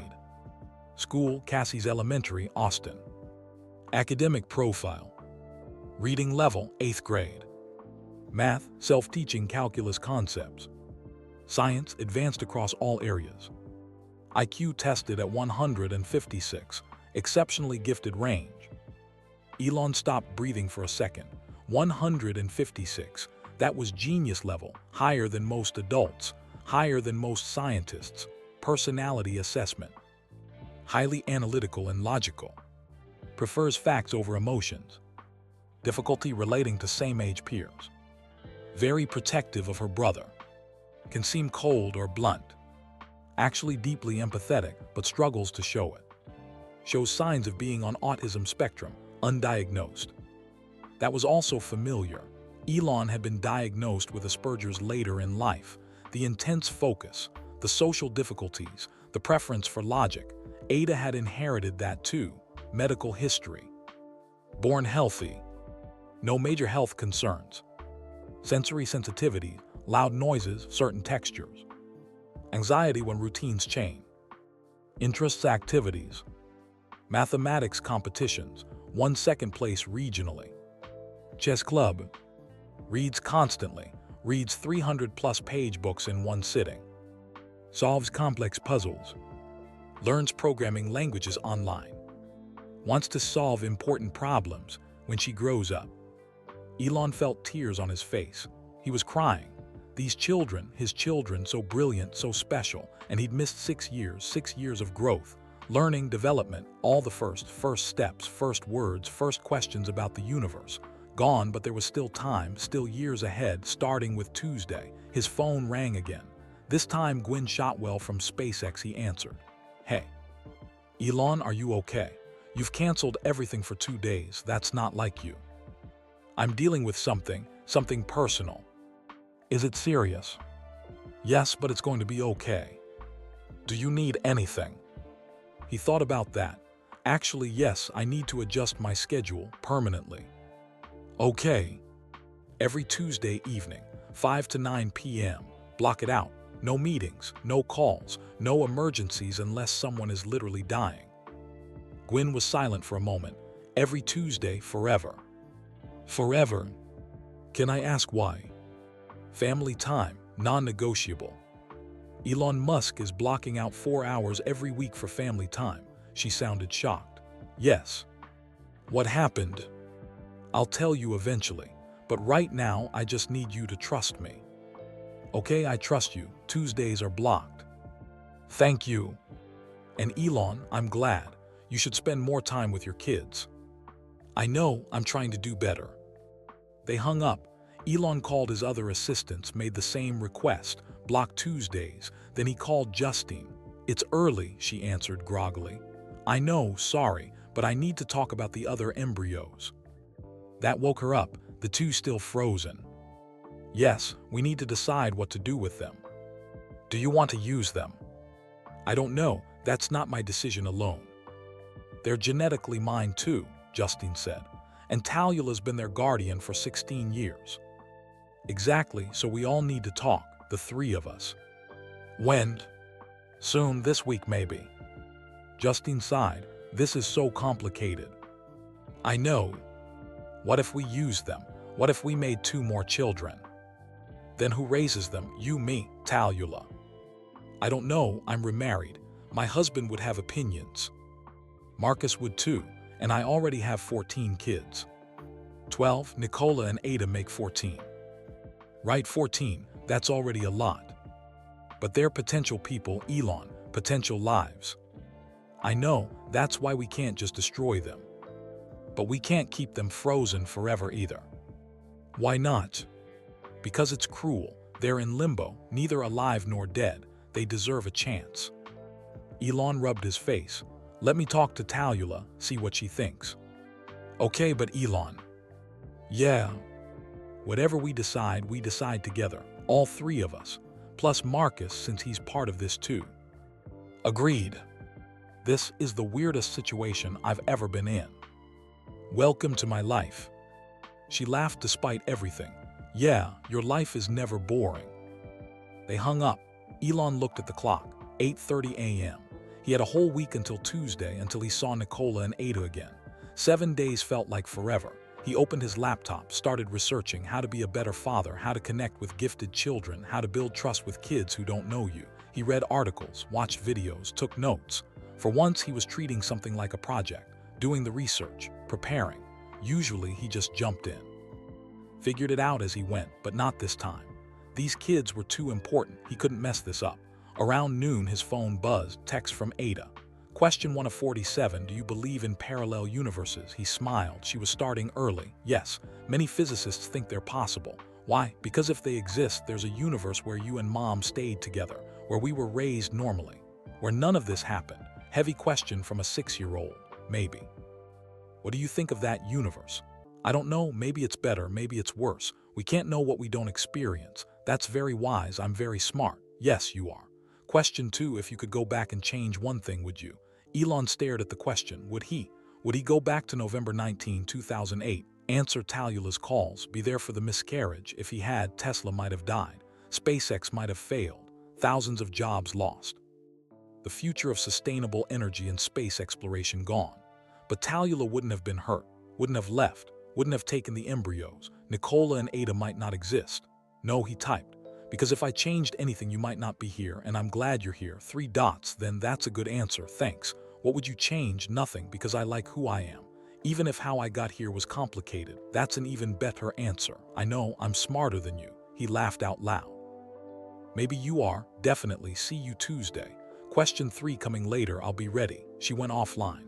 Elon sat there grinning at his phone like an idiot. He had a daughter, a brilliant, challenging, incredible daughter, and a son who wanted to be an astronaut. His phone rang. Unknown number. He answered. Mr. Musk, this is Dr. Patricia Chen. I'm the family therapist working with Talula, Marcus, and the children. Oh, hello. Talula gave me permission to call you. She thought it would be helpful if we talked before your first visit on Tuesday. Okay, what do I need to know? First, the children are processing this remarkably well, but they're still 6. Their understanding is limited. I get that. Second, consistency is crucial. If you commit to Tuesdays, you must follow through every single week, no exceptions. I will. Third, let them set the pace. Don't push for physical affection. Don't expect them to call you dad. Let the relationship develop naturally. That makes sense. Fourth, respect Marcus. He's their father in every meaningful way. You're not replacing him. You're adding to their support system. I understand. And finally, remember that this isn't about you. It's about them. Their needs, their comfort, their well-being. I know. Good, because if you approach this the way you approach business, fast, aggressive, take charge, you'll damage them. I won't do that. I hope not. These children have been through enough uncertainty. I'll be careful, I promise. All right, I'll check in with you after a few weeks, see how it's going. Thank you, Dr. Chen. She hung up. Elon added another note to his Tuesday preparation file. Go slow, let them lead, be patient. Not his natural approach to anything, but for them he'd learn. The week passed slowly. He worked on Tesla projects, reviewed SpaceX plans, but his mind was always partially somewhere else, thinking about Tuesday, about Nicola and Ada, about the conversation he needed to have with Talula about the remaining embryos. On Saturday, he got another text from Ada. Question 8. What's your biggest regret? He thought carefully before answering.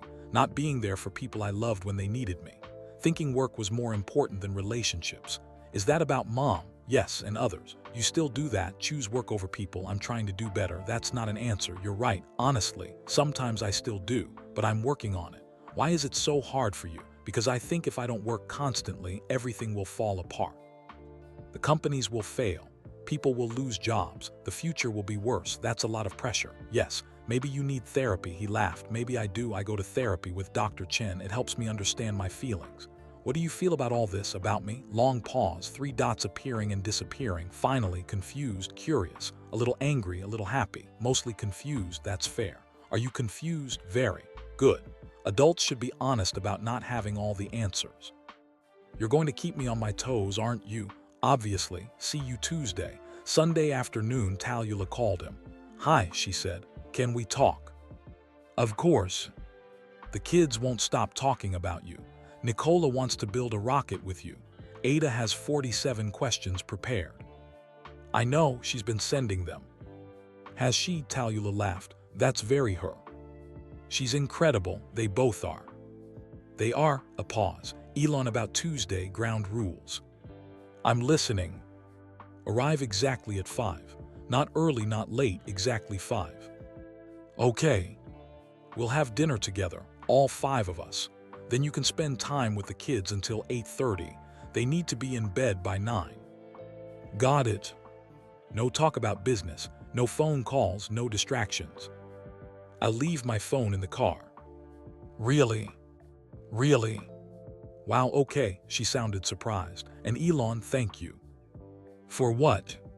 For taking this seriously, for not making it a fight, for caring about them. Of course I care about them. I know, but you could have made this ugly.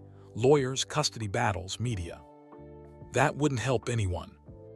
No, it wouldn't. Another pause. I'm sorry again for everything. Talula, you can stop apologizing. I don't think I can, not for a while. Then I forgive you. Okay, I forgive you. He heard her crying. Thank you. We all made mistakes. We all did the best we could. Now we move forward. Okay, Tuesday then. Tuesday. She hung up. Elon marked off another day on his calendar. 2 more days until Tuesday. 2 more days until he got to be part of his children's lives, for real this time. Not as a distant figure, not as a face on a screen, as someone present, someone there, someone who showed up. This time he promised himself again. This time I'll get it right. March 18, 2025, Round Rock, Texas, 3:0 p.m. 2 days before Tuesday, Elon got an unexpected call. Marcus, can we meet? Marcus asked. Just you and me, before your first visit. Of course, when? Today, same coffee shop, 3 o'clock. I'll be there. Elon drove to Round Rock wondering what Marcus wanted to say. They'd already had one difficult conversation. What was left? The coffee shop was quiet on a Monday afternoon. Marcus sat in the same back corner, 2 cups of coffee already on the table. Elon sat down. Thanks for meeting. I needed to talk to you alone, Marcus said, about things Talula won't say herself. Okay. Marcus took a deep breath. I'm going to tell you the whole story, everything that happened in 2008 and 2009, because you deserve to know, and because Talula is still too hurt to tell it herself. She told me about the miscarriage. She told you what happened, not why it matters, not what it cost her. Elon leaned forward, listening. Marcus pulled out his phone, opened a folder of photos, slid the phone across the table. These are Talula's medical records. She gave me permission to show you. Elon looked at the screen. Medical documents, hospital records, all from late 2008. November 19, 2008, emergency room admission. Patient, Elon Musk, age 26 reason. Miscarriage at 8 weeks gestation, excessive bleeding time of arrival. 2:47 p.m. status. Alone, no support person present. Elon felt sick reading it. Alone, no support person present. He scrolled to the next page. Medical notes. Patient experienced severe hemorrhaging. Required emergency D&C procedure. Blood transfusion necessary due to blood loss. Patient extremely distressed, crying throughout procedure. Asked multiple times for husband. Husband unreachable. No family members available. Patient had to sign consent forms alone while in severe pain. She almost died, Marcus said quietly. Did you know that? Elon's hands were shaking. No, she never said. Because she couldn't. Because talking about it breaks her. More pages, more records, post-procedure complications. Severe scarring in uterine wall, potential fertility issues. Patient will likely have difficulty conceiving naturally in future. Psychological trauma significant. Recommend therapy for PTSD and grief counseling. The miscarriage damaged her, Marcus continued. Physically and mentally, she couldn't have children naturally after that. The scarring was too severe. I didn't know, Elon whispered. How could you? You weren't there. The words weren't said cruelly, just factually, but they cut deep. Marcus scrolled to another section. These are her therapy records from 2009 to 2011. She gave permission for me to share excerpts. January 15, 2009, therapy session 1. Patient reports severe depression following pregnancy loss and marriage dissolution. States she lost everything in 1 month. Difficulty sleeping, eating. Suicidal ideation present but no plan. Started on antidepressants. Elon's vision blurred. She was suicidal. For about 6 months, yes. She got through it, but barely. March 2009, therapy session 8. Patient reports guilt over embryos. I stole them, I'm a thief, but I couldn't let them die too. I'd already lost 1 baby, I couldn't lose 4 more. Patient obsessively checking that embryos are still in storage. Calls facility weekly to confirm they're safe. She felt like a criminal, Marcus said. For years, every day she thought about turning herself in, confessing, returning the embryos. Why didn't she? Because she truly believed she'd saved lives, potential lives. She couldn't destroy them. June 2009, therapy session 18. Patient reports watching news about Tesla. He succeeded. He saved the company, so I guess my suffering was worth it. Patient crying. Therapist notes, patient sacrificed relationship and health for partner's success. Now watching him thrive while she struggles. Complex grief and resentment present. Elon put his head in his hands. God, I did this to her. Not intentionally, Marcus said, but yes, your choices had consequences. December 2010, therapy session 45. Patient reports nightmares about miscarriage. Still calls embryo storage facility monthly. They're all I have left of him, of us, of what could have been. Patient improving overall but still fixated on embryos. Therapist notes, embryos have become symbolic of patient's lost future. For 10 years she paid storage fees, Marcus said. $3,000 a year. She could barely afford it, but she paid it. $30,000, Elon calculated, to keep them frozen. To keep them safe, to keep hope alive. Marcus scrolled to a different folder, personal photos now. This is when I met her, October 2011. A photo of Talula at a conference. Thin, dark circles under eyes, fake smile. She was broken when I found her, Marcus said. Brilliant but broken. It took 2 years before she'd even have dinner with me. More photos. Slowly, over months and years, Talula looking healthier, happier, more alive. I didn't know about you until 2017, Marcus continued. 6 years after we met, she finally told me everything. What did you think? Honestly, I thought she should return the embryos. It wasn't right to keep them. But you changed your mind. Yes, when I saw how much they meant to her, and when we found out she couldn't have children naturally. Marcus's eyes were wet now. We tried for 2 years, nothing. The doctors said the scarring was too severe. Her only option was IVF or adoption. And she wanted to use the embryos. She asked me, April 2018, sat me down and told me everything about you, About the miscarriage, about stealing the embryos, about keeping them for 10 years. What did you say? I said no at first. It felt wrong, using another man's genetic material, raising his children. But you agreed. Because I loved her, because I saw what those embryos represented. Not you, not her past, but hope, second chances, life from death.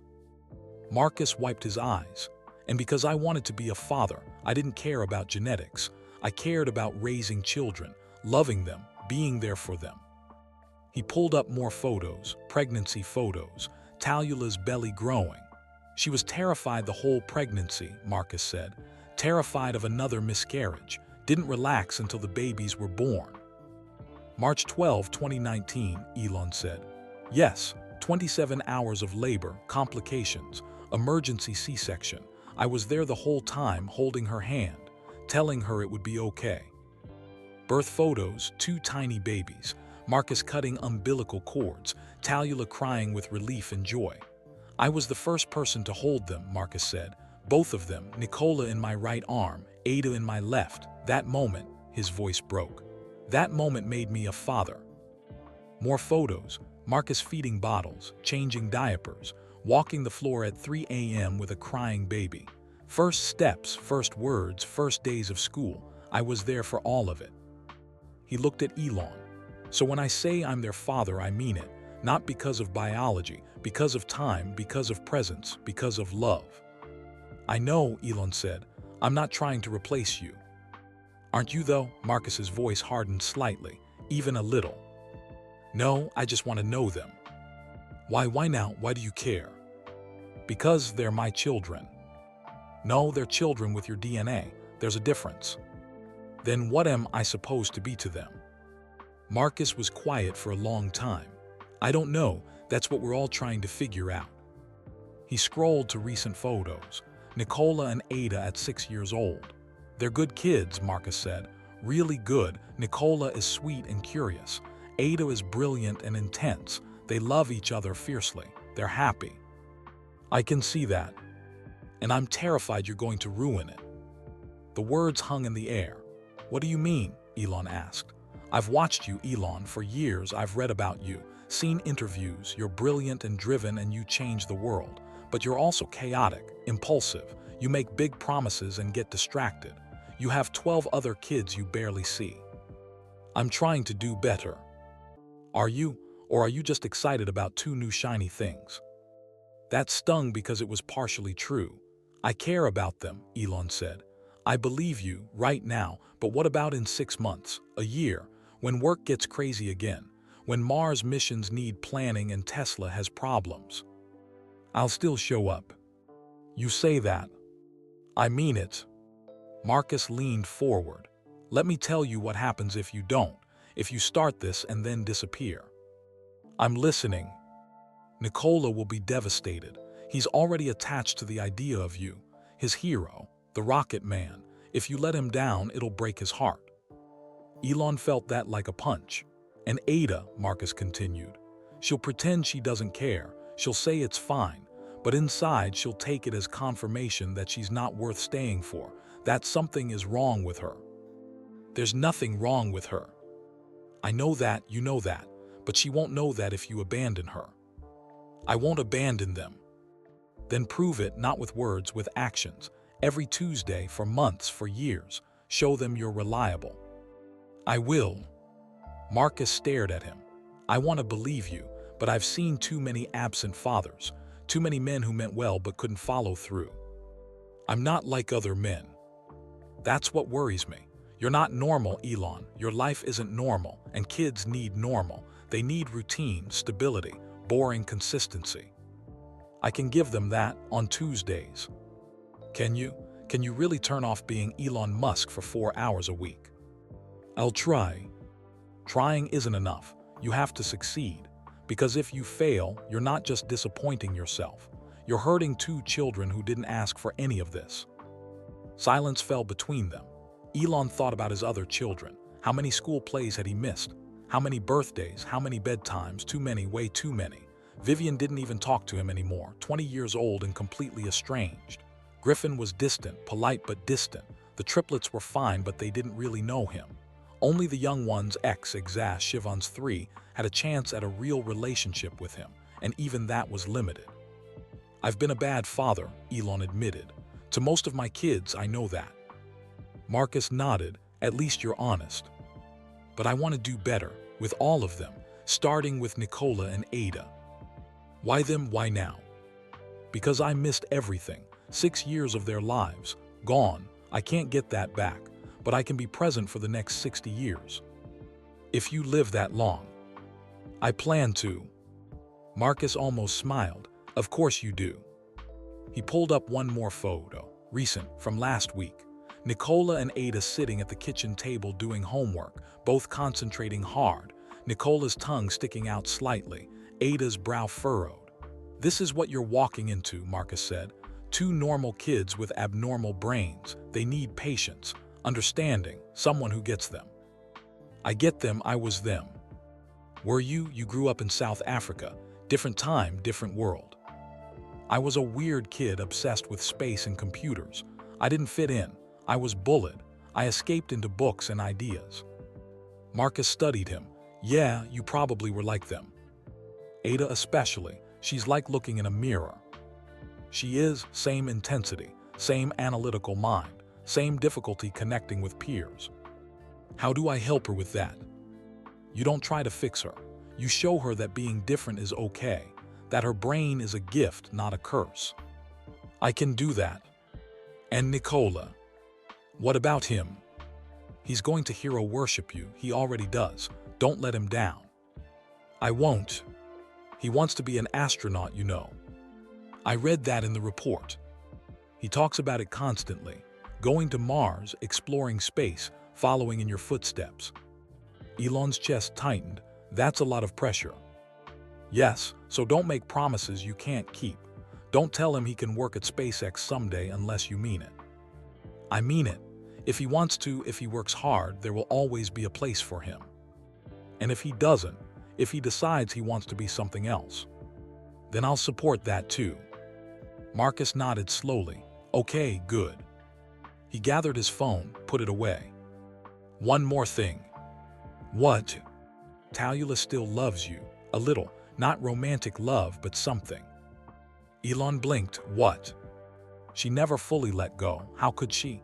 She carried your genetic children, raised them, looked at your face every day in their faces. Marcus, I'm not threatened. I know she loves me. We have a good marriage, but you're always going to be part of her story, part of our story.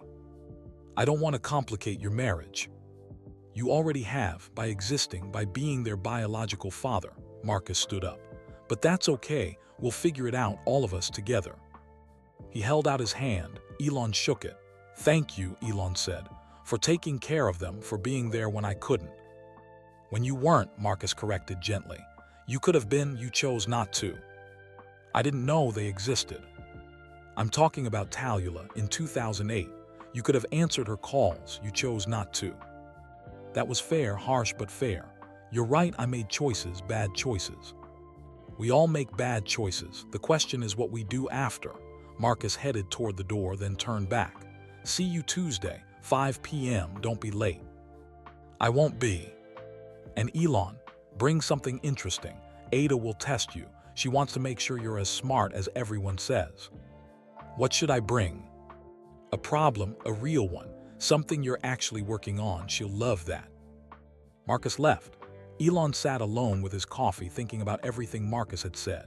Talula almost died. She was suicidal. She paid $30,000 to keep the embryos safe. She still loves you a little. His phone buzzed. Text from Ada.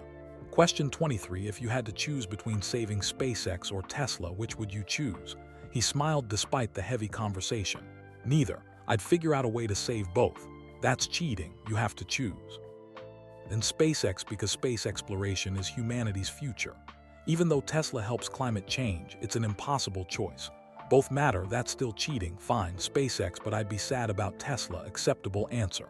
Question 24. Do you have a favorite child? Dangerous question. No. Each of my kids is unique and important. That's a politician answer. You're lying. She was too smart. Okay, honestly, I connect with some of my kids better than others.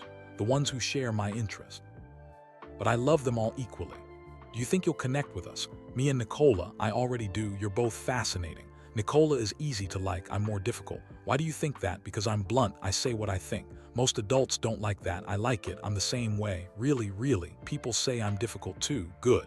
Then we'll understand each other. I think we will. See you Tuesday. Come prepared. I'm not easy to impress. Challenge accepted. She went offline. Elon sat there grinning again. His daughter, so sharp, so challenging, so much like him. He left the coffee shop and drove to SpaceX's facility in Bastrop just outside Austin. He found one of his lead engineers, Sarah. I need a favor, he said. Sure. What? I need a real engineering problem. Something interesting. Not too complex but not simple either for a 6-year-old. Sarah blinked. A 6-year-old. A very smart 6-year-old. Okay, how about the heat shield optimization problem we're working on? Balancing weight versus heat resistance. Perfect. Can you put together a simplified version? Visual, hands-on. For Tuesday. How did you know? She smiled. Word travels. Gwen told us you blocked out Tuesdays for family. Everyone's really happy about it. They are. Yeah, you seem lighter, happier, it's good. Elon felt warmth in his chest. Thanks. Can you help with the materials? Absolutely. I'll have something ready by tomorrow. Thank you. He spent the rest of Monday preparing. He gathered materials for Nicola too, a basic model rocket kit, something they could build together. That night he barely slept, too excited, too nervous. Tomorrow was Monday night, then Tuesday would come. His first real visit with his children. He thought about Marcus's warning, don't let them down. He thought about Ada's challenges, I'm not easy to impress. He thought about Nicola's hero worship, following in your footsteps, no pressure. Just the emotional well-being of 2 brilliant children riding on his ability to show up and be present. I can do this, he told himself. I have to do this. He set 5 alarms for Tuesday, just in case. Then he lay in bed staring at the ceiling, counting down the hours. 24 hours until he became a real part of their lives. 24 hours until everything changed. Don't mess this up, he thought, please, don't mess this up. March 19, 2025, Austin, Texas, 4:30 p.m. Elon woke up at 6 a.m. on Tuesday, even though the visit wasn't until 5 p.m. He couldn't sleep anymore, too anxious, too excited, too terrified. He showered, changed clothes 3 times, settled on jeans and a plain black t-shirt, normal, casual, not trying too hard. He packed the materials Sarah had prepared, the heat shield problem with visual diagrams and small samples of different materials. He packed the rocket kit for Nicola, basic but good quality. Then he sat in his office and stared at the clock. 6:47 a.m., 10 hours and 13 minutes until 5 p.m. He tried to work, answered emails, reviewed reports, but his mind kept wandering. What if they don't like me? What if I say the wrong thing? What if Ada's questions are too hard? What if Nicola gets disappointed? At noon, he gave up on work, went for a drive, got lunch he didn't eat. At 2 p.m., he was back home, pacing. His phone buzzed, text from Talula. The kids are very excited. Nicola has been talking about rockets all day. Ada has her list of questions printed out. I'm excited too, and nervous. Don't be nervous, just be yourself. What if myself isn't good enough? It will be, just be present, that's all they need. Okay, see you at 5, exactly 5, exactly 5. At 4 p.m. he loaded his car, double-checked everything. Heat shield materials, check. Rocket kit, check. Phone, wait. He'd promised to leave it in the car. He hesitated. His phone was like an extension of his brain, always with him, always connected, but he'd promised. He left it in the glove compartment. At 4:25, he started driving.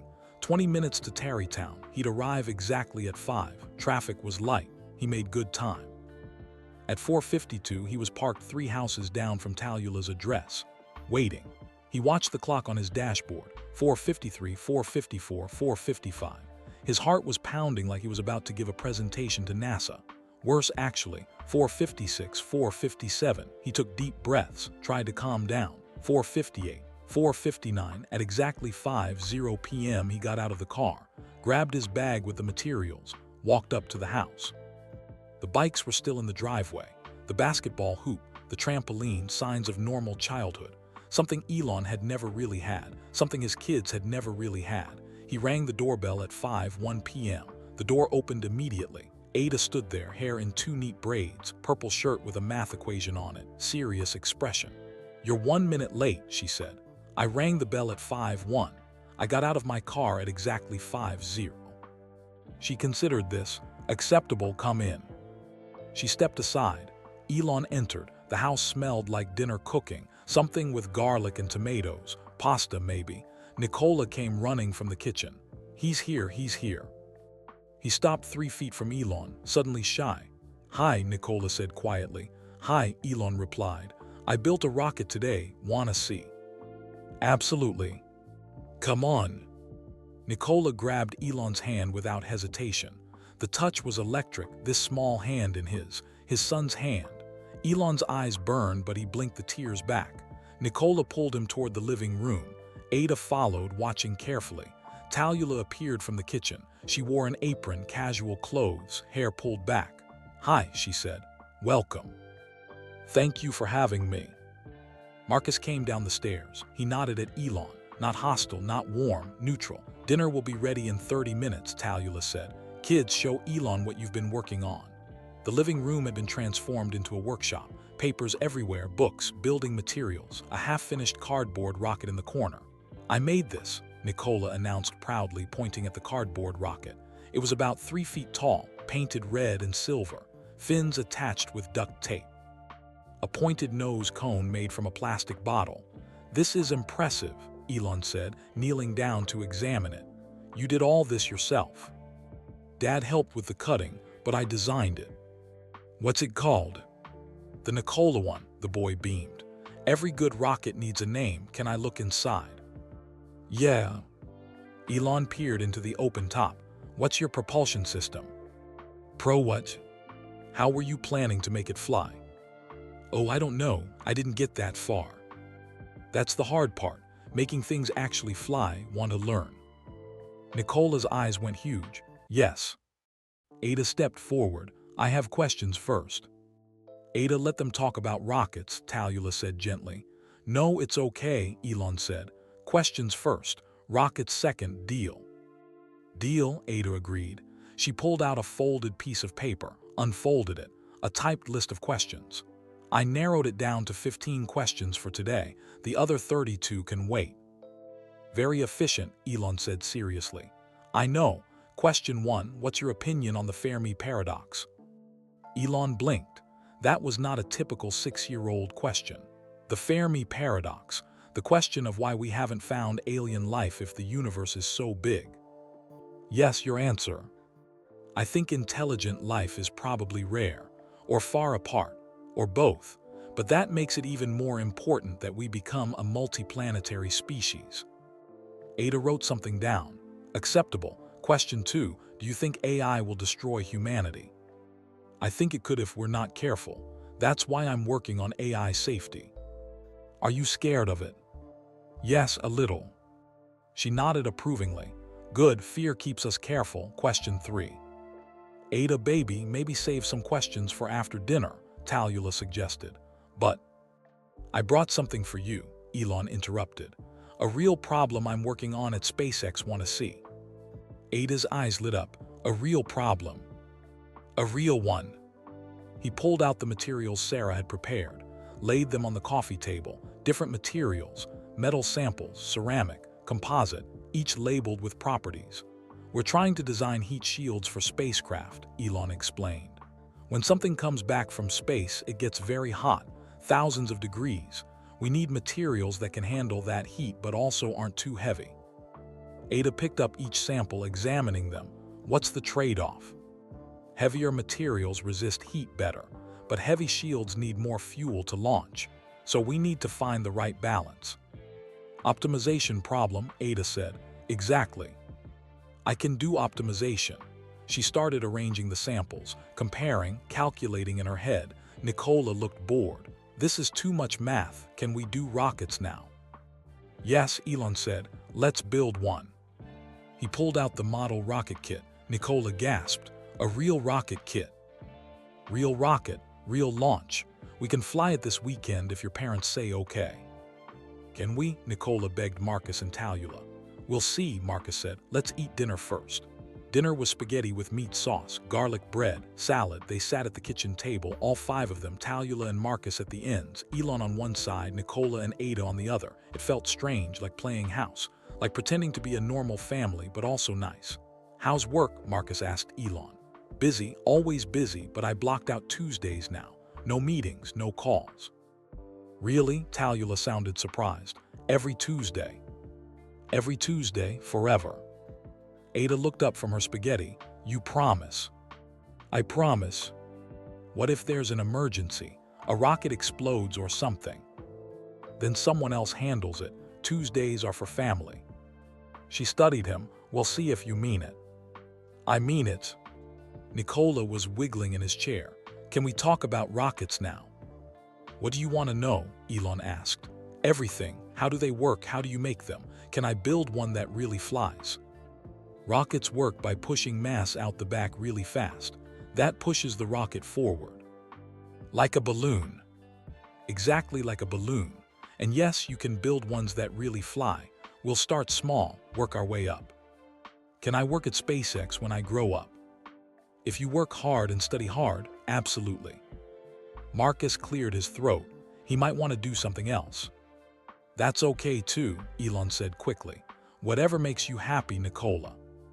"Rockets make me happy." "Then rockets it is." Ada spoke up. "I solved your heat shield problem."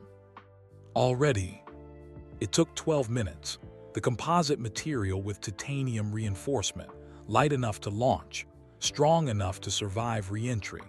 Coefficient of thermal expansion is compatible." Elon stared at her. That's exactly what we concluded after months of testing." "It's obvious if you do the math." "You did that math in your head." "It's not that hard." Marcus and Talula exchanged glances, pride mixed with concern. "Ada is very good at math," Talula said. "She's extraordinary," Elon said. "Ada, would you like to see the SpaceX facility sometime? See real rockets?" Her eyes widened. "Yes. We'll arrange it, with your parents' permission." "Can I come too?" Nicola asked. "Of course." "When?" both children asked together. "Soon, maybe next month. We'll plan it." "Promise?" Ada challenged. "I promise." "You make a lot of promises," she observed. "I know, that's why I keep them." She nodded slowly. "Okay." They finished dinner. The kids helped clear the table, then they went back to the living room. For the next 2 hours, Elon was completely present. He helped Nicola assemble the model rocket, explaining each part, what it did, why it mattered. Nicola hung on every word, asked a million questions. His enthusiasm was infectious. "Why do rockets need stages?" "Because it's more efficient to drop weight as you go. You don't want to carry empty fuel tanks all the way to space." "That's smart." "Very smart. Russian rocket scientist figured it out. Konstantin Tsiolkovsky. I'm going to learn about him." Meanwhile, Ada worked on more complex problems. Orbital mechanics, calculating trajectories. She filled pages with equations. Occasionally she'd ask Elon to check her work. He'd look, find it perfect, tell her so. She'd nod, satisfied, and move on to the next problem. At 7:30, Talula brought out cookies and milk. They sat on the floor eating, talking. "Question 15, Ada said. "Final question for today." "Okay." "Why do you work so hard? What's the point?" Heavy question. Elon thought carefully. "I think humanity has potential. We could be amazing, exploring space, solving climate change, making life better for everyone. But we might also destroy ourselves, or stay stuck on one planet until something wipes us out. So you're trying to save us." "I'm trying to give us options, backup plans, hope." "That's a lot of responsibility for one person." "It is too much, probably." "Then why not let someone else do it?" "Because no one else was doing it, so I had to try." Ada considered this. "That's logical, depressing but logical." "Why depressing?" "Because it means you'll never stop. You'll work until you die." The observation was too accurate. "Maybe," Elon admitted, "unless I figure out how to balance work and life better." "Are we life or work?" "What?" "Me and Nicola, are we the life part or just another project?" The question hit him hard. Your life, definitely life. How do I know you're not lying? Because I'm here, right now. No phone, no distractions, just here with you. She stared at him. One Tuesday doesn't prove anything. You're right, I'll have to prove it over time. I'm watching you. If you mess up, I'll know. I believe you. She smiled slightly. Good. At 8:00, Marcus said, 30 more minutes, kids, then bath and bed. Aw, Nicola whined. Can't we stay up later? It's a school night, Talula reminded him, but we're having fun. We'll have fun next Tuesday too, Elon said. You're coming back, Nicola's face lit up. Every Tuesday, remember. What if we're boring next week? You won't be boring, you're never boring. They spent the last 30 minutes finishing the rocket, getting it ready for launch. Next week we'll paint it, Elon said. Then the week after we'll launch it. 2 more weeks, Nicola sighed. That's forever. Good things take time. At 8:30 exactly, Talula said, Okay, kids, time to get ready for bed. Say goodnight to Elon. Nicola hugged him suddenly, arms tight around Elon's waist. Thanks for coming. This was the best day ever. Elon's throat closed up. He hugged back gently. It was the best day for me too. Nicola let go and ran upstairs. Ada stood awkwardly, not a hugger clearly. She held out her hand formally. Thank you for the engineering problem. It was adequately challenging. Elon shook her hand seriously. Thank you for solving it. You saved us months of work. I know, see you next Tuesday. I'll have more questions. I'll have more answers. She nodded and walked upstairs. Elon stood in the living room with Marcus and Talula. That went well, Talula said softly. It did, Marcus agreed. He looked at Elon. You were good with them. Thank you. They really like you. I really like them. Marcus smiled slightly. Yeah, I can tell. Elon gathered his things. Same time next week. Same time, Talula confirmed. She walked him to the door. Thank you, she said, for showing up, for being present, for not checking your phone once. I left it in the car. I know, I saw it through the window when you arrived. That meant a lot. They mean a lot. I know they do, she paused. Elon, about the other embryos. We should talk about that, all of us. You, me, Justine, Marcus. Justine wants to talk. Yes, she has a right. They're genetically hers too. Talula nodded slowly. Okay, when?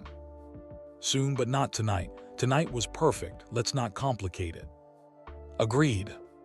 He walked to his car, looked back at the house. Through the window, he could see Ada and Nicola in their pajamas. Ada was reading. Nicola was already falling asleep. His children. He got in his car, sat there for a moment. Then he checked his phone for the first time in 4 hours. 63 messages, 12 missed calls. He ignored all of them. Instead, he texted his assistant.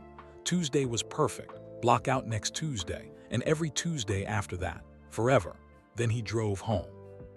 That night, 10:30 p.m. Elon lay in bed replaying the evening. Nicola's excitement, Ada's brilliance, the feel of Nicola's hug, Ada's serious handshake, his phone buzzed, text from an unknown number. Then he realized it was from Ada's phone. You did okay tonight, 7 out of 10. He smiled. Only 7, you get points for showing up and being present. You lose points for not knowing who Konstantin Tsiolkovsky was without looking him up. I knew who he was. You hesitated for 2 seconds. That's basically looking him up. Fair. What do I need to do to get to 8 out of 10? Come back next Tuesday, on time, with something interesting again. Deal. What about 9 out of 10? Keep coming every week for months. Then we'll talk, and 10 out of 10, that's if you never miss, not once, for years. Challenge accepted. Good. Nicola wants to say something. The text changed to Nicola's voice, dictated obviously. Hi Elon, today was so fun, you're so cool. I can't wait to launch the rocket. Can we paint it red like a real SpaceX rocket? Also, I dreamed about Mars tonight. Do you think I can really go there someday? Love, Nicola. Elon's eyes filled with tears. Hi Nicola. Yes, we can paint it red. And yes, you can really go to Mars someday if you want to. Keep dreaming big. Love, Elon. Ada's text voice came back. He's crying now. Happy crying. You made him cry. Good crying or bad crying. Good. He's happy. He really likes you. I really like him too. And you, I know. See you Tuesday. See you Tuesday. The conversation ended. Elon lay in bed staring at his phone. He had a son who wanted to paint rockets red. He had a daughter who graded him on a scale of 1 to 10. He had a second chance to be present, to be there, to be the father he should have been all along, and he wasn't going to waste it, not this time. Tuesday, he thought, every Tuesday, forever. He set his alarm, then he closed his eyes. For the first time in years, he fell asleep smiling. 1 week later, second Tuesday. The second Tuesday went even better. Elon arrived at exactly 5:00 p.m. Ada timed him with a stopwatch. Perfect, she declared. They painted the rocket. Nicola chose SpaceX red and white. They worked carefully, precisely. Ada had new questions, more complex, about artificial intelligence, about ethics, about what makes life meaningful. At dinner, they laughed, really laughed. Marcus told a terrible dad joke. Nicola snorted milk out his nose. Everyone cracked up. Elon felt something he hadn't felt in years, belonging. Third Tuesday. They launched the rocket, found an open field, set it up carefully. Elon explained the ignition system. Ready? He asked Nicola. Ready. 3, 2, 1. The rocket shot into the sky. Beautiful, perfect, red and white against blue. Nicola screamed with joy. It's flying, it's really flying. The rocket deployed its parachute, drifted down, they recovered it together. Again, Nicola begged. Can we launch it again? Next Tuesday, Elon promised. Every Tuesday gets better, Ada observed. Yes, Elon agreed. It does, fourth Tuesday. Ada reached question 47. Final question of the original list, she announced. Then I have a new list of 60 questions. Of course you do. Question 47. If you could have one superpower, what would it be and why? Elon thought. The ability to stop time so I could be in more places, do more things, spend more time with people I care about. That's cheating. You're already trying to do too much. You're right, what's your answer? Telepathy, so I could understand what people actually mean instead of what they say. That's very wise. I know, she paused. You're at 8 out of 10 now. Really? You've come 4 times, on time with interesting stuff. You haven't checked your phone once. That's good. Thank you. Don't thank me yet. Getting to 9 and 10 is harder. I'm ready. She smiled, a real smile. Yeah, I think you might be. Week 8, May 2025. 2 months of Tuesdays, 8 visits, 8 perfect evenings. Elon hadn't missed one, hadn't been late once. The rocket collection grew. They'd launched 6 different rockets, built 3 more in progress. Ada's questions became deeper, more philosophical. She was testing him less, talking to him more. Nicola started calling him Biodad. Ada called him Elon, but with warmth now. I'm at 9 out of 10, Ada announced one Tuesday. What changed? Elon asked. You've proven you're serious, you show up. You're present, you care. So what do I need for 10 out of 10?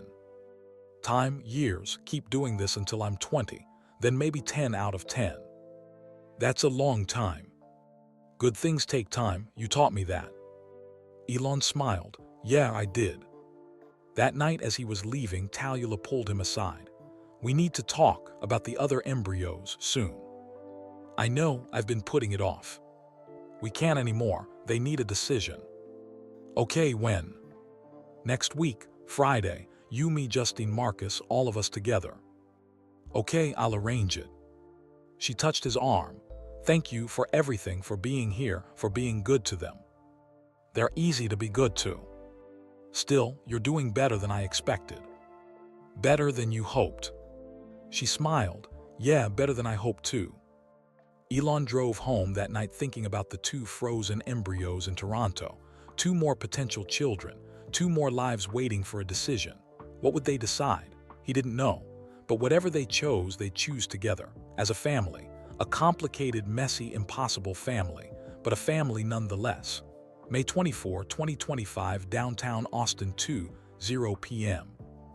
The meeting was held at a neutral location, a conference room at a downtown law office. Private, quiet, professional. 4 people sat around a large table. Elon, Talula, Marcus, and Justine. It was the first time Justine and Talula had been in the same room in 17 years. The last time was 2008, a brief, awkward dinner when Elon had introduced his new wife to his ex-wife. That dinner had been tense. This meeting was worse. Thank you all for coming, the lawyer said. His name was David Chen, specialized in complex family law. He'd been briefed on the situation. Let me start by outlining the facts, David continued. In 2004, Elon and Justine created 8 embryos through IVF. 2 were used successfully, resulting in twins Griffin and Vivian. He looked at his notes. In 2009, 4 of the remaining 6 embryos were transferred to Talula's custody. She used 2 in 2018, resulting in twins Nicola and Ada. Leaving 2 embryos, Justine said quietly, still frozen. Yes, currently in storage at a facility in Toronto, under Talula's name. Storage fees paid through 2027. Silence around the table. David continued. We're here to decide what happens to those embryos. Legally, this is complicated. 3 parties have potential claims. He gestured to each person. Elon, genetic father; Justine, genetic mother; Talula, current legal guardian. And me, Marcus spoke up. I'm Nicola and Ada's legal father. If those embryos are used, the resulting children would be their full genetic siblings. Correct, David agreed. So 4 parties with interest. The question is, what do we do? What are the options? Elon asked. David pulled out a document. 5 options. 1. Keep them frozen indefinitely. 2. Destroy them. 3. Donate them to another couple for adoption. 4. One of you uses them. 5. Find a surrogate and all of you co-parent. Everyone stared at the list. Let's go through each one, David suggested. Option 1. Keep frozen. This is what we've been doing, Talula said. For 16 years, just waiting. Can we wait forever? Justine asked. Technically, yes, but it's expensive and ethically questionable. They're in limbo. Marcus spoke up. I've been thinking about this a lot. From a medical perspective, keeping them frozen indefinitely feels cruel. They're not conscious, Elon said. They can't feel anything. But they're potential people, potential consciousness. Does that matter? Heavy silence. I don't know, Elon admitted. Justine looked at Talula. Why did you keep them frozen so long? After Nicola and Ada were born, why not use them then? Talula's eyes filled with tears. Because I felt guilty. I'd already taken 4 embryos, used 2. I couldn't take the last 2 too. That felt like stealing your entire future. But you did take them, Justine said, not angry, just factual. I know, I'm sorry. I've apologized 1,000 times, but it's never enough. I'm not angry, Justine said softly. Not anymore. I was, for years, but Nicola and Ada exist because of what you did, and they're beautiful, so how can I be angry about that? Talula started crying. Thank you, you don't know what that means. Marcus handed her tissues. David cleared his throat. So, option 1, keep them frozen. No, Elon said firmly. We can't just leave them forever. That's not fair to anyone. Everyone nodded agreement. Option 2, destroy them. This was the original plan, Justine said. In 2009, Elon and I agreed to destroy the remaining embryos. But Talula took them before that happened, David noted. Right, so now, should we finish what we started? Elon felt sick at the thought. After everything, after Nicola and Ada, how can we destroy their potential siblings? They're not their siblings yet, Marcus said. They're embryos, clusters of cells. Clusters of cells with our DNA, Justine countered. Specific DNA.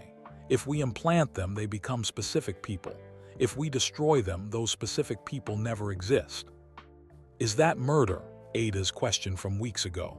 Elon had been thinking about it constantly. I don't think it's murder, Marcus said carefully, but I do think it's ending potential life. Which we do all the time, Justine said. Every month my body releases an egg. Every day Elon produces sperm. Those are potential lives, we don't mourn them. But these are already combined, Talula argued. Already the specific blueprint for 2 specific people. Are they people if they've never been conscious? Marcus asked. No one had an answer. I can't destroy them, Talula said finally. I just can't.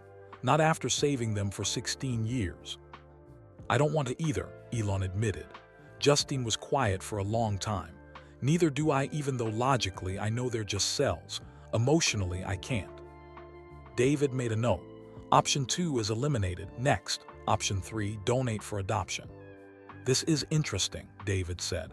We could donate the embryos to a couple who can't conceive. They'd raise the children. You'd have no parental rights or responsibilities.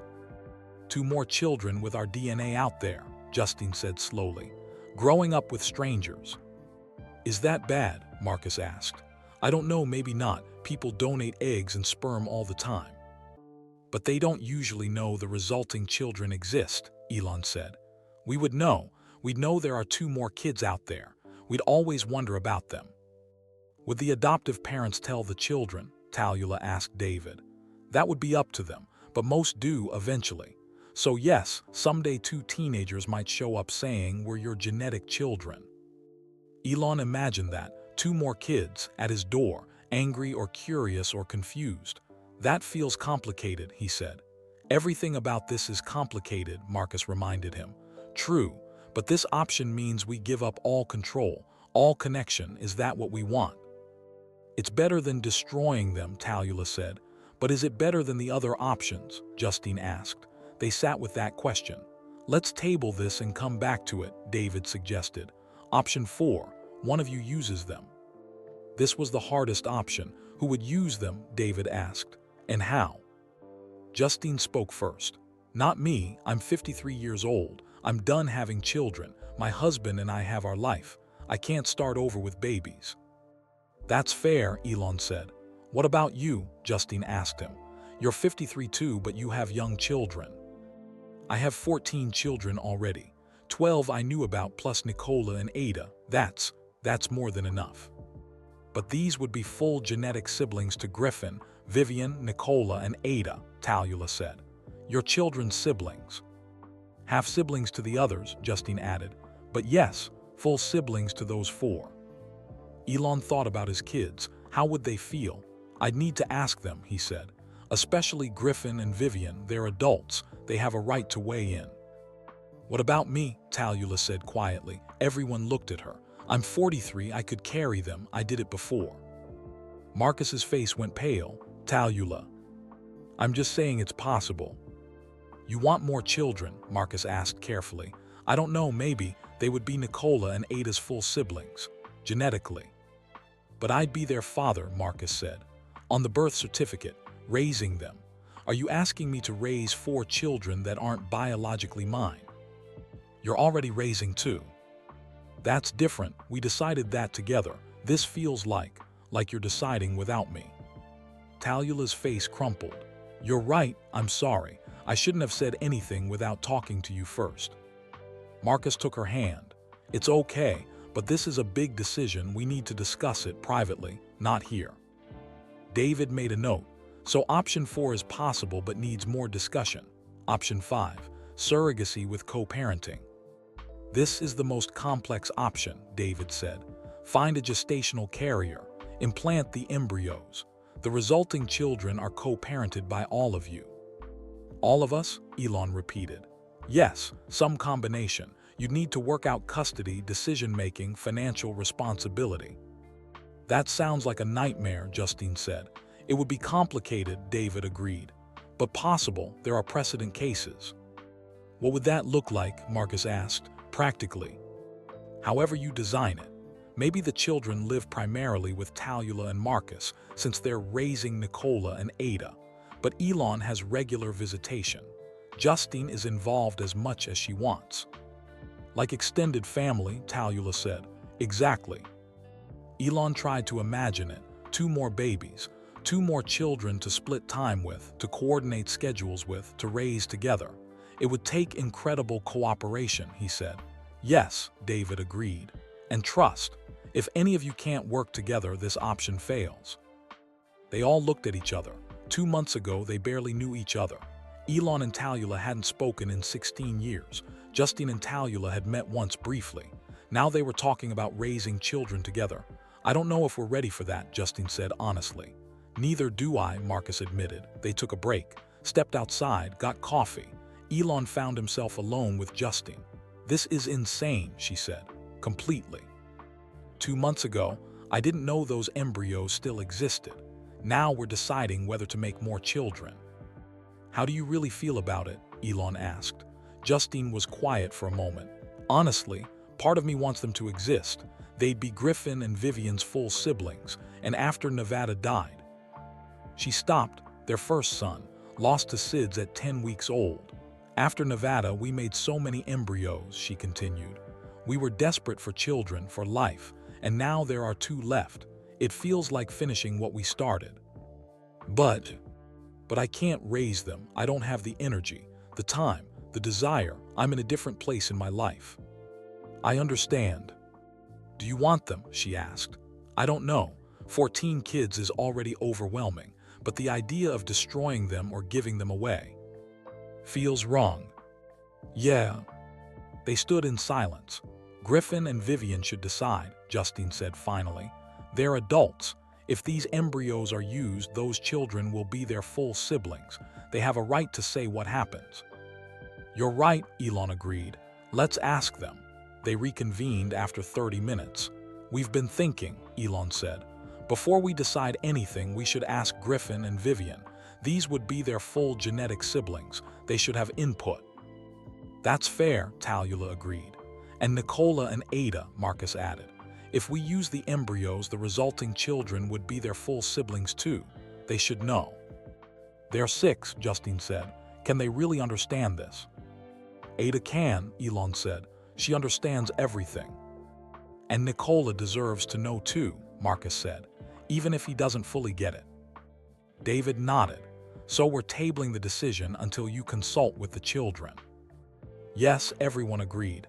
When will you talk to them? David asked. Soon, Elon said, this week. Okay, we'll reconvene in 2 weeks, June 7th, same time. By then you'll have talked to Griffin, Vivian, Nicola, and Ada. We'll make a final decision. They all signed papers, agreeing to meet again, agreeing to decide together. As they left, Talula pulled Elon aside. Are you okay? She asked. I don't know, this is bigger than I expected. Me too, she paused. What do you think we should do? Honestly, I think we should use them, find a surrogate co-parent. Really? Those embryos are potential people, Nicola and Ada's siblings. They deserve a chance at life. But raising them together, all of us, that's crazy. We're already doing it with Nicola and Ada, and it's working. She smiled slightly. It is working, isn't it? Better than I expected. Me too, she looked at Marcus waiting by the door. I need to talk to him, really talk, about whether he's willing to do this again. And I need to talk to Griffin and Vivian. Good luck. You too. They parted ways. That night, Elon's house 8:00 p.m. Elon video called Griffin and Vivian, his 20-year-old twins, his first IVF children. Griffin answered first. Vivian joined a minute later. She went by a different name now, had transitioned, but Elon still struggled sometimes to remember. Hey Dad, Griffin said. What's up? I need to talk to you both about something important. Okay, Vivian sounded wary. She usually was around him. Elon took a deep breath, told them everything. The embryos, Talula taking them, Nicola and Ada. The 2 remaining embryos. Griffin's jaw dropped. Wait, we have 2 more siblings, 6-year-olds. Yes, Nicola and Ada, your full genetic siblings. I have more full siblings than I thought, Griffin said, processing. Vivian was quiet. You've been seeing them on Tuesdays. Yes, for 2 months now.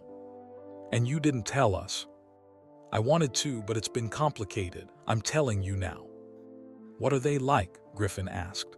Amazing. Nicola loves rockets. Ada is brilliant. They're so much like you two at that age. Vivian's expression softened slightly. Really? Really? Same eyes, same intensity, same curiosity. I want to meet them, Griffin said. You will soon, but first I need to ask you something. He explained about the 2 remaining embryos, the decision they had to make.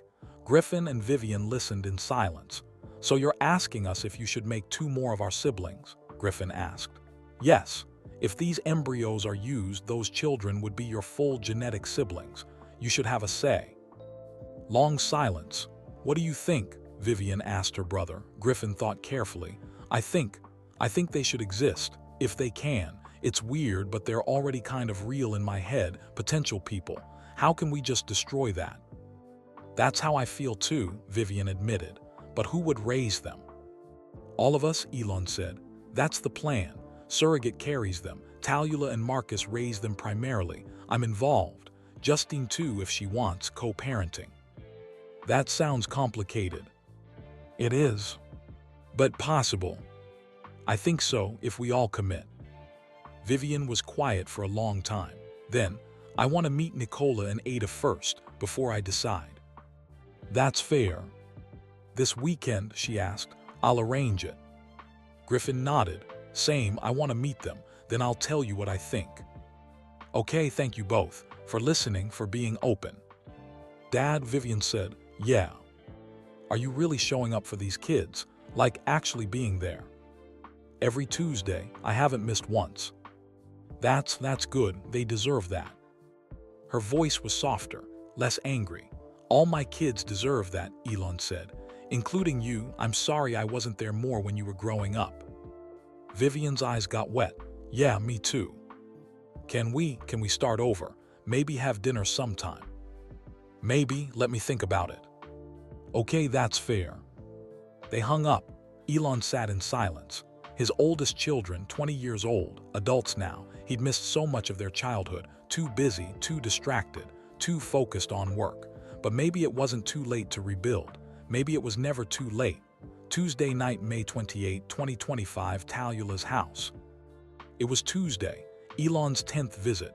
After dinner, after rockets and questions, Talula and Marcus asked to talk to the kids. All five sat in the living room. We need to tell you something, Talula began. Something important. Ada looked up from her book. Is this about the other embryos? Everyone froze. How do you know about that? Marcus asked. I heard you talking on the phone last week to the lawyer about storage and decisions. Of course she had. Ada heard everything. Were you eavesdropping? Talula asked. I was in the next room doing homework. Not my fault you talk loud. Marcus almost smiled. Fair. Nicola looked confused. What embryos? Remember how we explained you and Ada came from embryos? Talula said gently. From the IVF process. Yeah. Well, there were 4 embryos total. 2 became you two. 2 are still frozen. Nicola's eyes went wide. We could have more siblings. Maybe, if we decide to use them. Would they be babies? Nicola asked. Yes, if a surrogate carries them, they'd be born as babies. I want baby siblings, Nicola said excitedly. Ada was more cautious. Who would raise them?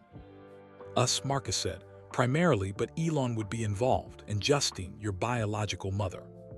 So we'd have 2 more siblings living with us? Ada asked. Yes. She thought about this.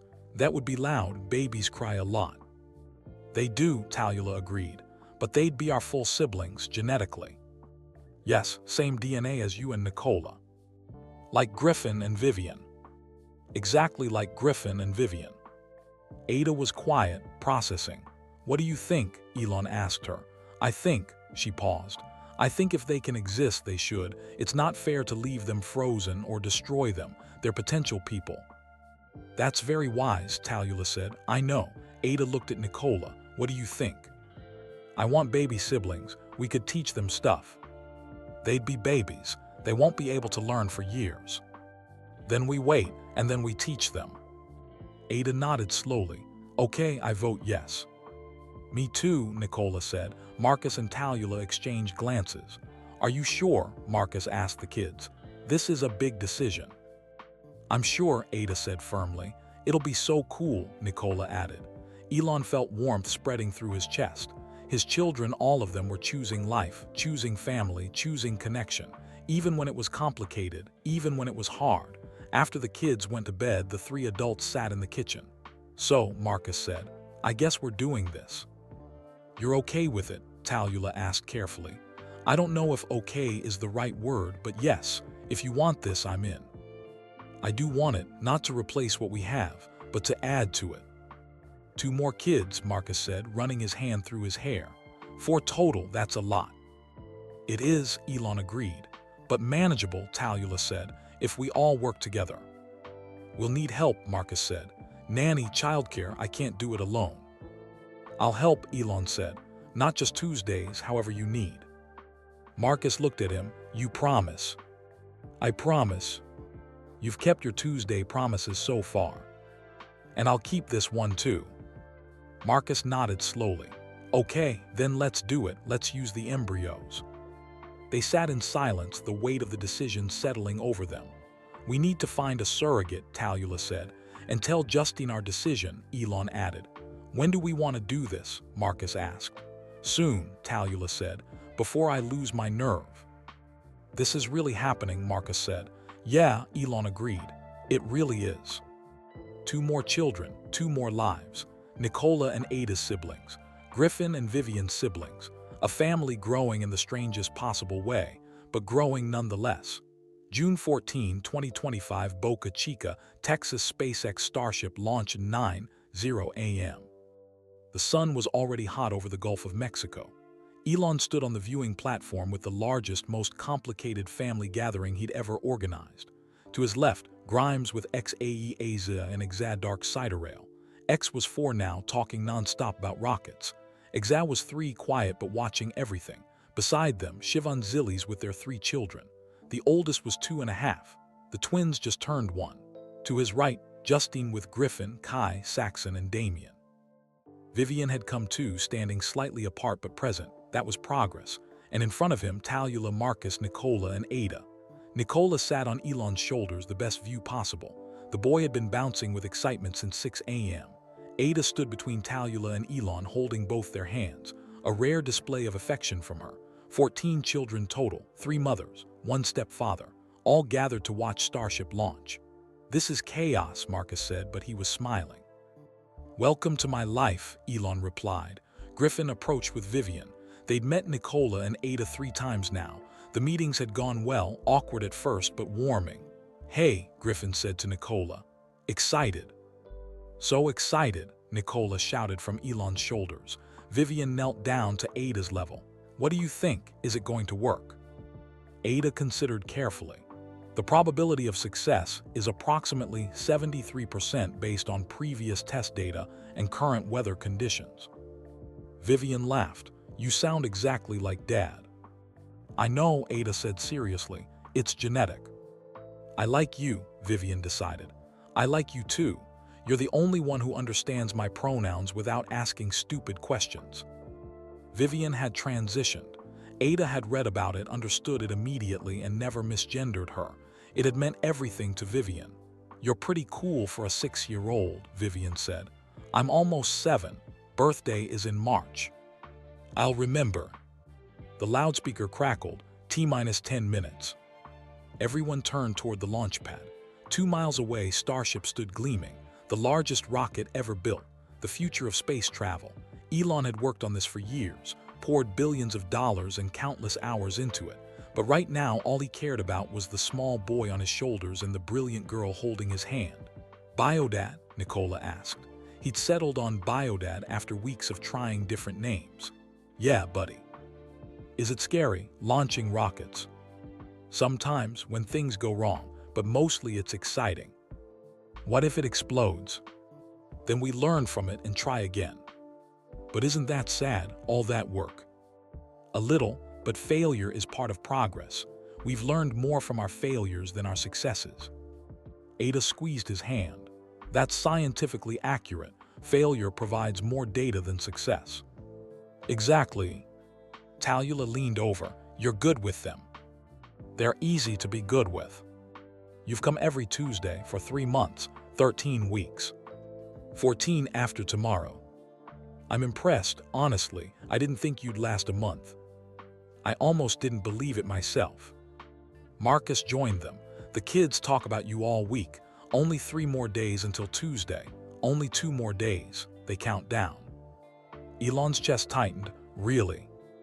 Really, you matter to them. They matter to me. We can tell, Talula said softly. The loudspeaker, T-5 minutes. X started counting loudly. 5, 4, no wait, that's later, 5 minutes. Everyone laughed. Justine approached. This is surreal, all of us here together. Good surreal or bad surreal? Elon asked.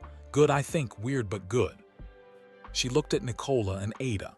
They're wonderful, by the way. You and Talula did good. Marcus did most of it, Elon said honestly. But you're showing up now. That matters too. Vivian touched Elon's arm. Dad, can we talk later after the launch? Of course, anything specific. Just talk like we used to, before everything got complicated. His eyes burned. I'd like that. Okay, good. She walked back to her brothers. That was big, Talula observed. Yeah, Elon agreed. It was, T-1 minute. Everyone gathered closer. The platform was packed now. Engineers, employees, family. Elon lifted Nicola higher on his shoulders. Ready. Ready. Ada pulled out a notebook. I'm recording observations. Of course you are. The countdown began. The crowd joined in. 10. Nicola screamed the numbers. 9. Ada wrote notes. 8. Elon looked around at all his children. This impossible family. 7. Griffin and Vivian standing together. His first twins. 20 years old now, adults. 6. Kai Saxon Damien, 22 years old, good men despite his absence. 5. X and Exa with Grimes, still young enough that he could fix his mistakes with them. 4. Siobhan's 3 babies, he barely knew them yet but he would. He'd try harder. 3. And Nicola and Ada, 6 years old, brilliant and challenging and perfect. 2. 2 more coming. The remaining embryos had been implanted in a surrogate last week. A woman named Sarah who'd been through the process before, healthy, kind, excited to help. 1. If the implantation worked, 2 more babies would be born in March 2026. Nicola and Ada's full siblings. 0. The rocket ignited, flame and thunder, the ground shook. The roar was deafening even 2 miles away. Starship lifted off the pad, slow at first then faster, rising on a column of fire. Beautiful, powerful, perfect. Nicola screamed with joy. It's flying, Biodad, IT's really flying. Ada scribbled notes frantically. Trajectory nominal, velocity increasing, no visible anomalies. X jumped up and down. Rocket, rocket, rocket. Even Vivian smiled, really smiled. The kind of smile Elon hadn't seen from her in years. The rocket climbed higher, punching through clouds, heading for space. First stage separation, perfect. Second stage ignition, perfect. The crowd erupted in cheers, engineers hugging, people crying, years of work paying off. Elon watched the rocket disappear into the blue, but he wasn't thinking about Mars or missions or the future of humanity. He was thinking about the small boy on his shoulders. The girl holding his hand, the family surrounding him. Did you see, Biodad? Did you see? Nicola was breathless with excitement. I saw, buddy. It was perfect. Can we watch the landing? Absolutely. 20 minutes later, the booster came back, descended on pillars of flame, landed on the pad with precision. Another perfect moment. The crowd went wild. After the launch, 11:00 a.m. They gathered in the SpaceX facility cafeteria. Food and drinks, celebration. Elon found himself surrounded by children. Nicola showed him drawings he'd made. Rockets, all of them, pages and pages. I'm going to work here someday, Nicola announced. I'm going to help build rockets. You will, Elon agreed, if you study hard and never give up. I won't give up, I promise. Ada pulled him aside, whispered, I solved another problem, the water landing issue you mentioned last Tuesday. Already? It took me 4 days, I wrote it up. She handed him papers covered in equations. Elon scanned them, his jaw dropped. Ada, this is exactly right. How did you? Math, she said simply. Can I show the engineers? Yes, absolutely yes. He walked her over to Sarah, the lead engineer who'd helped him before. Sarah, my daughter has a solution to the water landing problem. Sarah looked skeptical until she saw the papers. Her eyes widened. Who wrote this? I did, Ada said. You're 6. Almost 7. This is grad school level work. Is it right though? Sarah reviewed it carefully. Yes, it's completely right. We've been working on this for months. Ada smiled, rare and genuine. Can I help with other problems? Yeah, if your parents are okay with it. Talula had been listening. She can help. Just don't expect her to work for free when she's older. Everyone laughed. Griffin approached Elon. Hey Dad, can we talk? Of course. They walked outside, away from the crowd. I've been thinking, Griffin said, about the new embryos, the ones that might become babies. Yeah, I want to be involved, like actually involved, not just at holidays. I want to know them. Really? Yeah, I missed out on knowing Nicola and Ada for their first 6 years. I don't want to miss these ones too. Elon felt emotion rising. That would mean a lot to me and to them. And Dad? Yeah. I'm sorry I was distant for years. I was angry about everything. The divorce, you working all the time, feeling forgotten. You have every right to be angry. Maybe, but I'm tired of being angry. I want to try again. Elon hugged him tight. Me too. I'm sorry I wasn't there more. I can't change the past, but I can do better now. You are doing better. We all see it.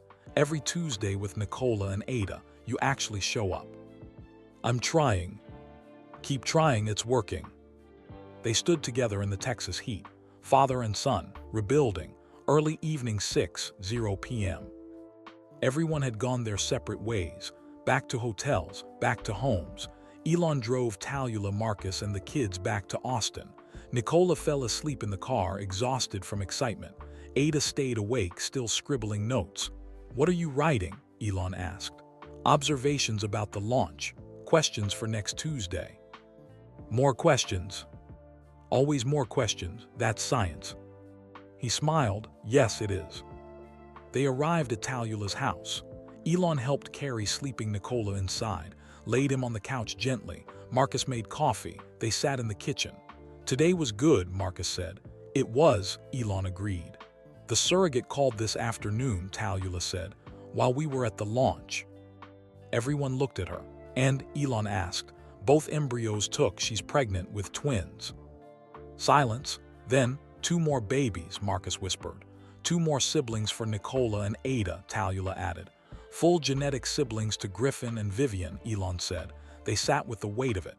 Due date is March 8, 2026, Talula continued. 2 days before Nicola and Ada's birthday. They're going to lose their minds, Marcus said. In a good way, Talula smiled. Ada appeared in the doorway. I heard. I wasn't sleeping. Ada, I'm getting baby siblings, for real. Yes, Talula confirmed, for real. Ada nodded solemnly. Okay, I'll prepare. I'll read books about infant development. I'll learn optimal care strategies. Or you could just be a big sister, Marcus suggested gently. I can do both. Of course you can, Elon said. Ada looked at him. You'll still come on Tuesdays, even when the babies come. Especially when the babies come. You'll need me more then. Promise. Promise. She studied him. Then, you're at 9.5 out of 10 now. Really? You've come 14 weeks in a row, on time, present. You brought me to see real rockets. You introduced me to real engineers. You kept every promise. What do I need for 10 out of 10? Keep doing this for years until I'm grown, then I'll decide. Fair enough. She walked over, did something she'd never done before, hugged him, quick, awkward, but real. Then she pulled back, embarrassed. Good night. She ran upstairs. Elon sat frozen. His daughter had hugged him. That's big, Talula said, wiping tears. She doesn't hug people. I know, Elon managed. Marcus clapped him on the shoulder. You're doing good, man, really good. Late night, Elon's house, 11:00 p.m. Elon lay in bed, replaying the day. The successful launch, all his children together, Vivian wanting to talk again, Griffin wanting to be involved, Ada's hug, and 2 more babies coming in March. His phone buzzed, text from Ada. Question 124, are you scared about the new babies? He smiled. A little. Babies are hard, and I'll be 54 when they're born. That's old. Thanks for the reminder, but you have more experience now than you did with your first kids. That's true. And you have us to help. Me and Nicola will be good siblings. I know you will.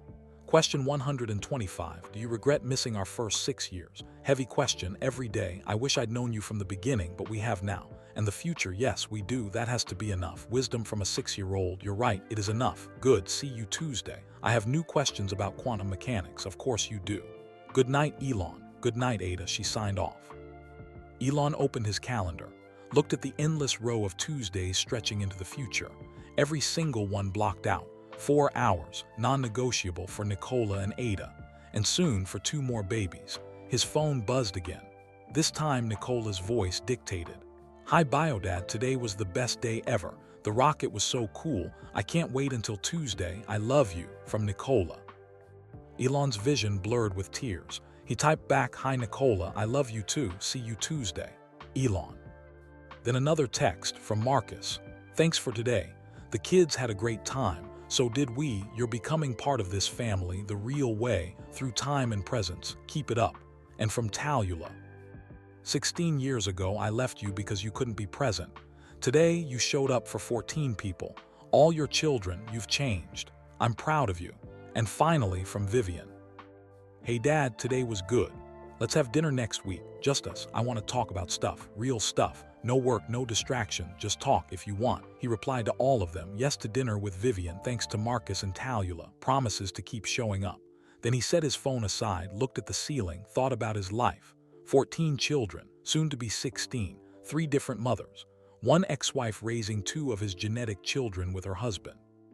Scattered across the country, different ages, different needs. It was messy, complicated, imperfect, but it was his family. And for the first time in his life, he was actually present for it. Not perfectly, he still worked too much, still got distracted, still missed things, but every Tuesday without fail he showed up.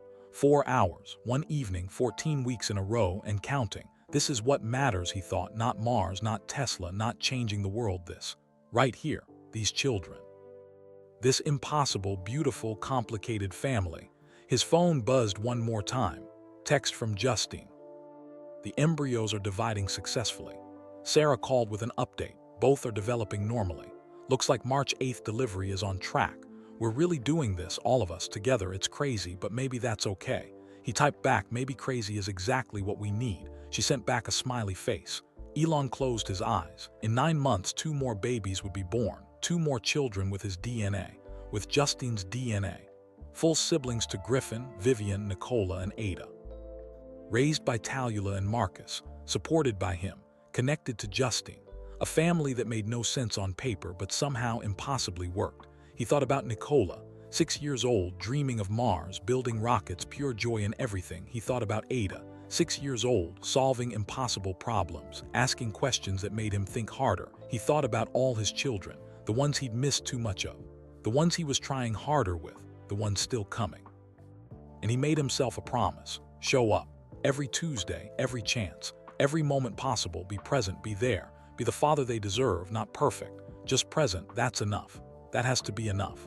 He fell asleep thinking about rockets and children and second chances, about embryos becoming babies, becoming people, becoming family, about mistakes and forgiveness and growth, about a woman who'd stolen his genetic material and given him the greatest gift he never knew he needed. About Tuesday, always Tuesday, forever Tuesday, the end. Epilogue note. The story of Elon, Talula, Marcus, Justine, and their complicated family continues beyond these pages. The twins, yet unnamed, were born healthy on March 8, 2026, a boy and a girl. Nicola and Ada became fiercely protective older siblings. Elon kept his promise. Every Tuesday for years, through toddlerhood, through elementary school, through middle school and high school and beyond. He wasn't perfect. He missed some things. Work still called. The world still needed saving. But every Tuesday he showed up. And slowly over years, all his children learned that their father, brilliant, complicated, impossible, was trying, really trying. And sometimes trying is enough. Sometimes presence is everything. Sometimes the future isn't on Mars, it's right here, in small hands holding yours, in questions that make you think, in rockets made of cardboard and dreams, in a second chance you never thought you'd get, in family, however messy, however complicated, however impossible. In showing up, every Tuesday, forever. So that's the incredible story of how Elon discovered his hidden family and learned to finally be present for the people who mattered most. Where are you watching from right now? Drop your country or city in the comments below. I love hearing from viewers all around the world. If this story touched your heart, please hit that like button. It helps us spread kindness and hope to more people who need to hear stories like this. And don't forget to subscribe to the channel so you never miss our next incredible story. We're building a community of people who believe in second chances and the power of showing up for the ones we love. The video appearing on your screen right now has another amazing story you won't want to miss. Click it and keep the inspiration going. Thanks for watching, and remember, it's never too late to start over. It's never too late to show up. Sometimes the most important thing you can do is just be present. See you in the next one.